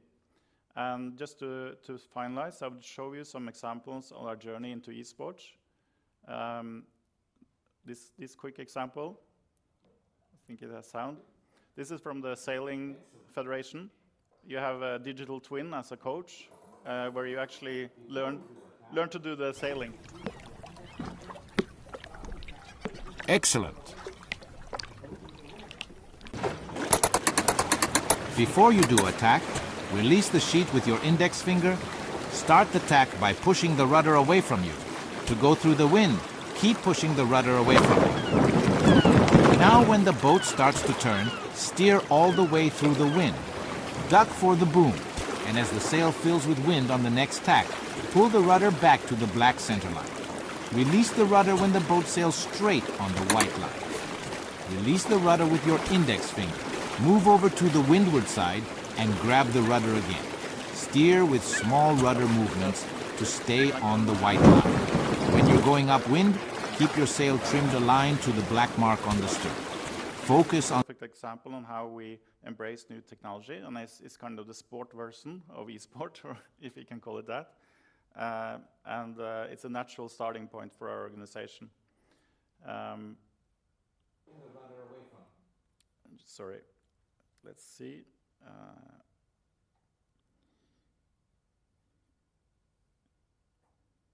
The rudder away from. Way since the early gaming arena. I showed this earlier in this event, but this is kind of the start for me when I was a child. It was hyper-realistic, of course.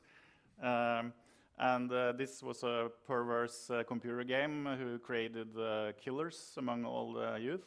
I don't think that happened. I never killed anyone, at least. So this was kind of the start. And speeding up until today, this is how we embrace it. Cycling, football, golf, flying, of course, sailing, and people at home can compete with professional athletes, as sometimes the people at home actually win, and they want to try it out in real life. So we have more than 200 sport clubs doing this so far, and it's organically growing. There's nothing we have asked for, it's just growing, and that's how our organization works. And we're trying to get mapping over it and see how we can make it scale. So that's basically where we are today. And we're trying to extend the Norwegian sport model into this landscape. And as our Elite Sports says, sports simulation is sports stimulation, from graphics to physics. And 3 clubs, as an example in the end. This is a sport club close to Oslo, who is offering an open gaming center completely free, where they offer FC-related gaming. This is also close to Oslo, where there's a Rocket League profile named Dag Hustad, who's Bidness as the head coach. This is the first example in Norway where we have sport clubs organizing esports side by side with physical sport. And this is my favorite example. The old airport in Norway, National Airport, was closed, and they made houses there instead, but the flight tower was still standing. So they created a simulation environment, which was the first digital sport club in Norway.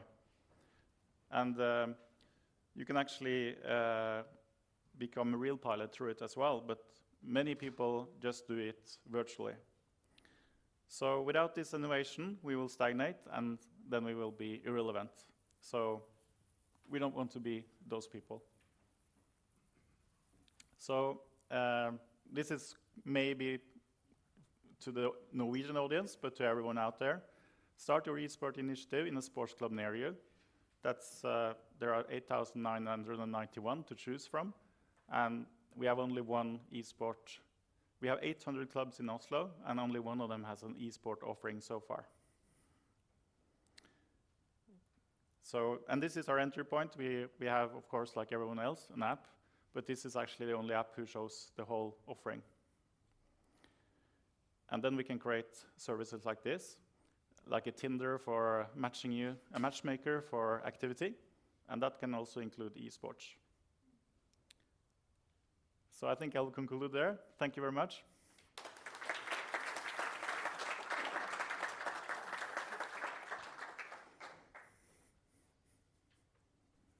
All right, questions?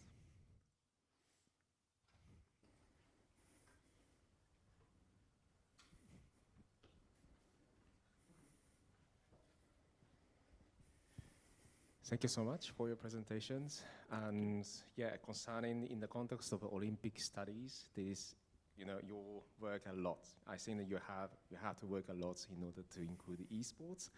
But my question is that if you cannot answer, there is no problem because that is a little bit sensitive one.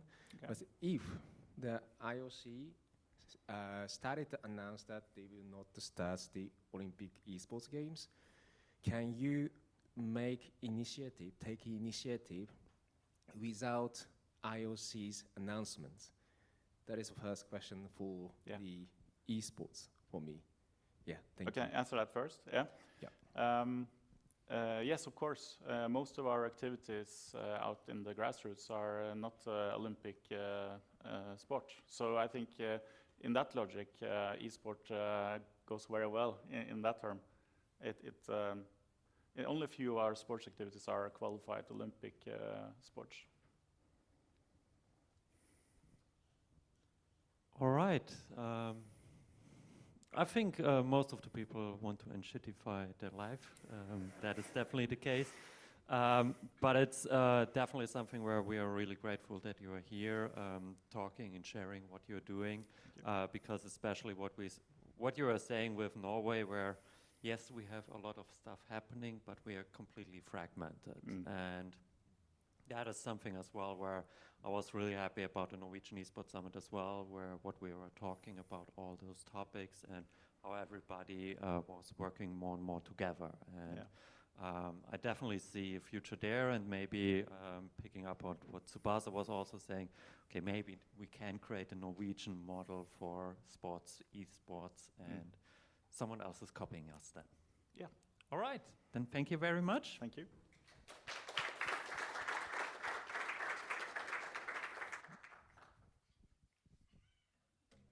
Do you want to announce your boss? I thought you were doing that. No.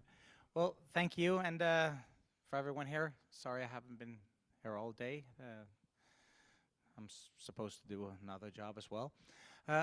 We are now closing in on the ending of the third academic esports seminar, and I will now introduce my boss, head of department, Folke Haugland, which will hold the what is called finishing speech, and then I will say the final words for the last time afterwards. But Folke, we are waiting for your inspirational talk. That's demanding. So as you see, I have my notes, that because I'm usually speak of something else than I should. That's my common habit. But I'm honored to be permitted to close the Academic Esports Seminar 2026. I'll talk about something else than you expect, I hope. So Academic Esports has a close to 10 years history here. And the mother of this child is Rune. So the father is Tobias. He is putting up a framework to give the child an upbringing enabling a sustainable development. So and this is part of it, so that's very good. The family is Tony and Mark. So they give the indispensable support for and Christian, he's that too. That's so we have what we call a happy family, and there are other activities connected to the esport study program, academic esport program for getting young ones out of the closed rooms, which also is has for me as head of department, it has a rather important impact on the staff, because it's clearly that I see that this study program has a very positive effect on people with real problems, and they get out of the closed rooms, and that's as a human we are. So if we go back to the seminar, so it comprised of topics like coaching, organization, education, culture, the tension between amateur and pros, motivation, health, nutrition, cognitive performance, transformation to real-world competences, gamification, and something I love to say, eternal aesthetics. You get happy just by the phrase. And so all of which I, as head of department, has very little deep understanding of, I must honestly say. But I was inspired by Ben to make sketches in the dark when nobody sees my lack of talent. So you may wonder, why is the Department of ICT hosting academic esport studies and research? I started to ask myself that question 10 years after we started, so maybe, but it was. So maybe it was because nobody else dared. And that's actually, so the development, of course, shows that it wasn't wrong. It was completely correct and in time and necessary. For instance, we have a new study in psychology. Let's say that this study program and research has been put there. So they would hate to have programming and cybersecurity. So they probably would have said no. But if they did, the research area connected to it would be very limited. So one benefit of this organization is that the spread of diversity of the areas which are clearly connected to esport, but this organization enables it. Still, you may ask why. So this has to, sorry to be a bit use I, but this is about my vision of the future. And so when we started, I thought that in the future, now, people would collaborate across country borders on projects. Programming projects, all stuff. And what do you do in esports? You make teams on short notice, collaborate, then make a new team. So the competence in esport is ideal for this kind of huge workspaces.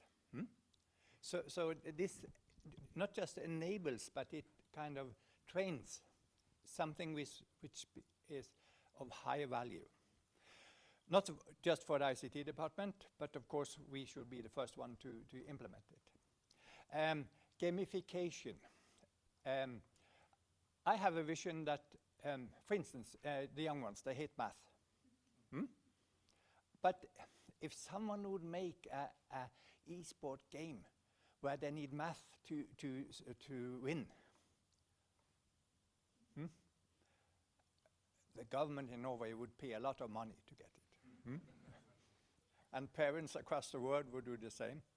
So, and then we come to, in Norway, our Prime Minister said that we will run out of people before we run out of money.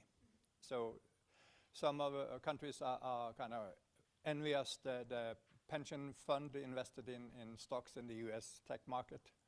So when it collapses, we have a problem. But we need to make how we work more effective, because we need more people to work with the elderly, me.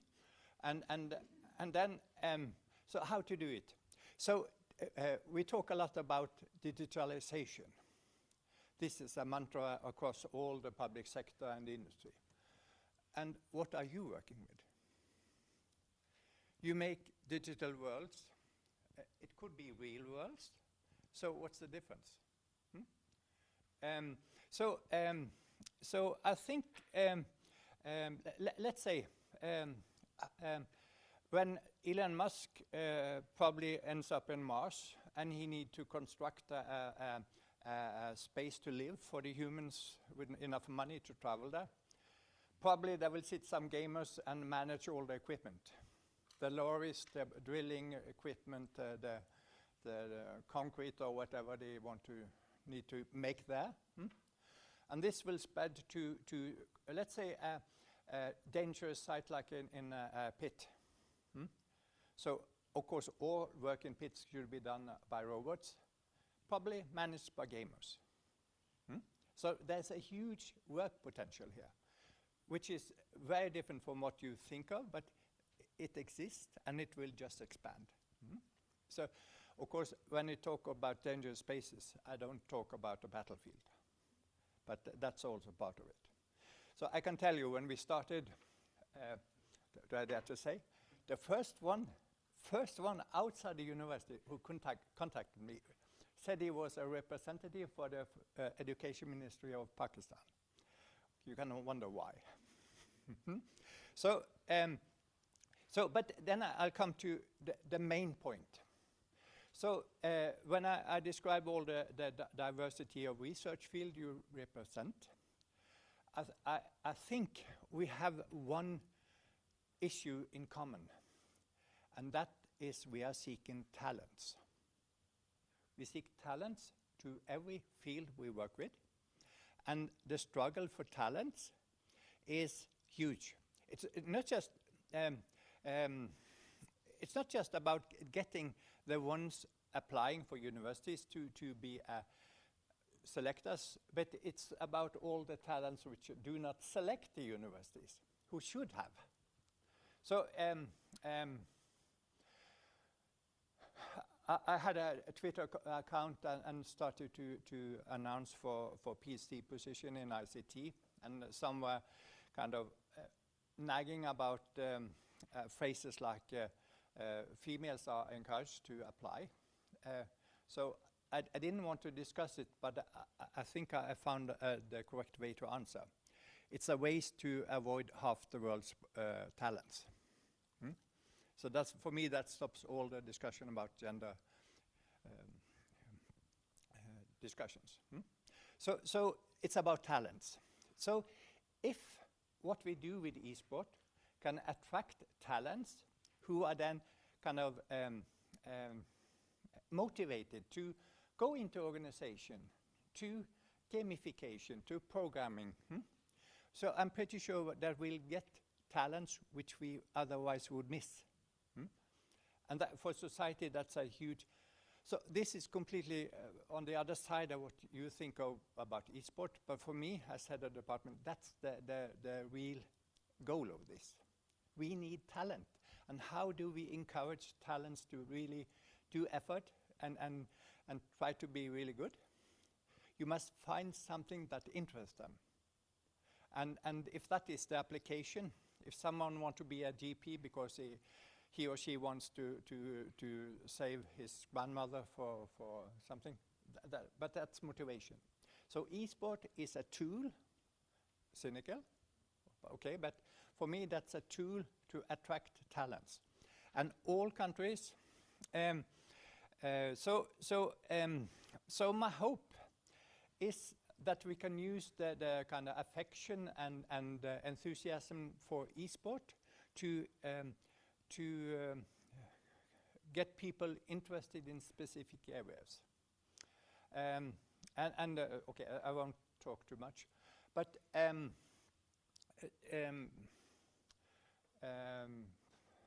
let's say an undeveloped country.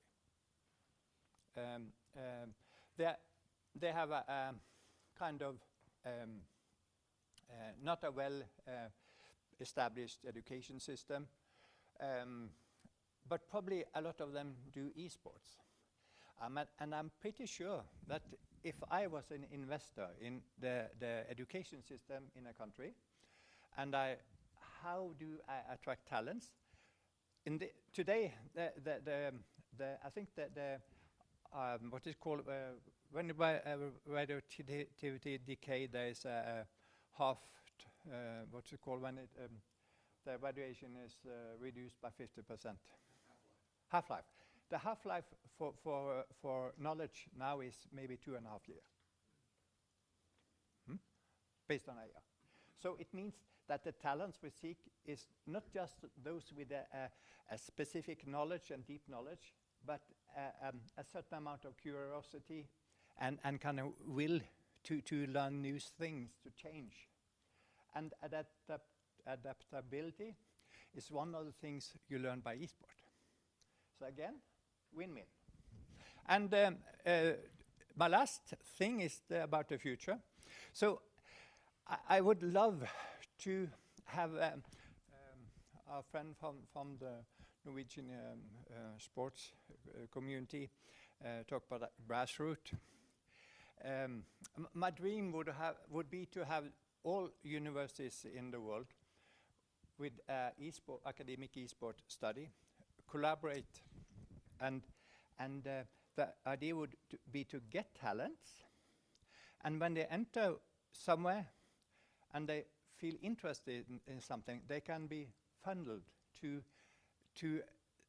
maybe a nearby university or another country to specialize in their field, so that the esport community at the universities will be a kind of hotspot for distributing talents to things they are interested in. That could be a tool to improve the world. So that's my dream. And maybe that's the essence of why academic esport is located at the ICT department. So I wish you all a safe journey home and hope to see you again. Bye.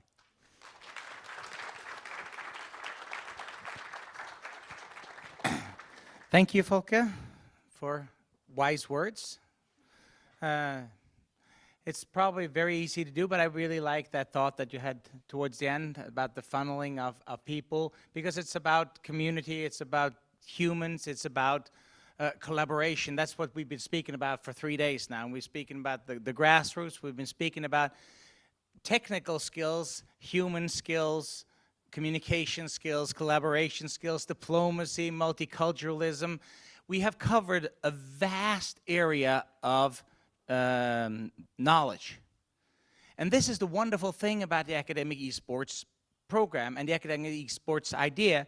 We have only had a full program for 3 years. We are still in our infancy as well. We will make plenty of mistakes. We will make programs that are not valid. We need to change them. We need to change the study plans. New programs and topics will come in. Based on something like this, we will get feedback. We should have something like this. We should do this. Just over these 3 days, I've had universities say, well, what about a joint PhD doing something? What about a joint master's program? What about having a national league for esports that goes across everyone participating here? All those are really good ideas, and all of those are ideas that we will pursue and try to be part of. And that's what FLAIR, our research center, is going to see if we can put into words and put into action and get people on board, get funding to do these things and build them. And we will have this conference, we'll have the ERN conference in September, discussing elements within this framework.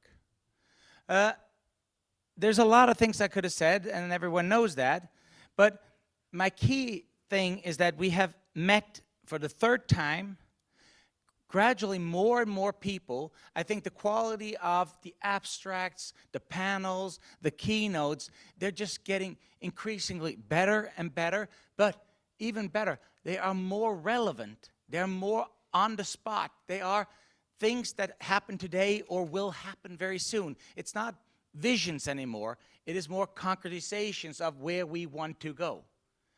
And I will invite you. We will have the Academic Esports Seminar in May of next year. We will come with the exact dates quite soon because we probably have already secured some of our keynote speakers. I will not reveal them until it's 100% sure, but we are talking scientists of the highest class in the world. Highly published, but also very famous scientists. And I'm not saying that to brag, I know it. And we will have at least as many people now. We had wonderful students helping us. Hopefully, even more students will help next year and participate and meet. Yes, and present.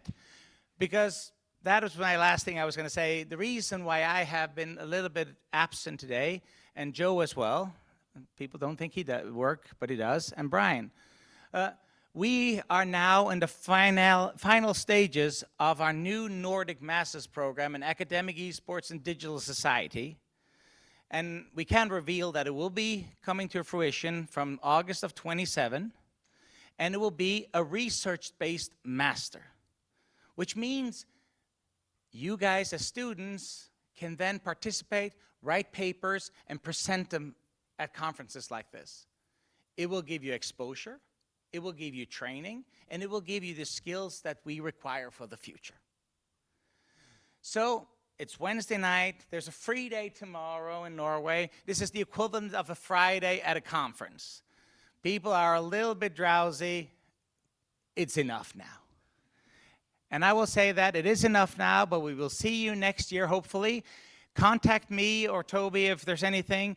Flair will have its websites up and running. We will put news in there. If you have research projects that you need partners on, if you want to talk to us about content building for courses, exchanges, MOUs, please contact us. We will be there, and we will try to do our best to promote academic esports for also the next year and the next 10 years ahead. Safe travels home, and I'll see you next year. Yeah, and could everyone come down for a group photo? He will tell us what to do. Here's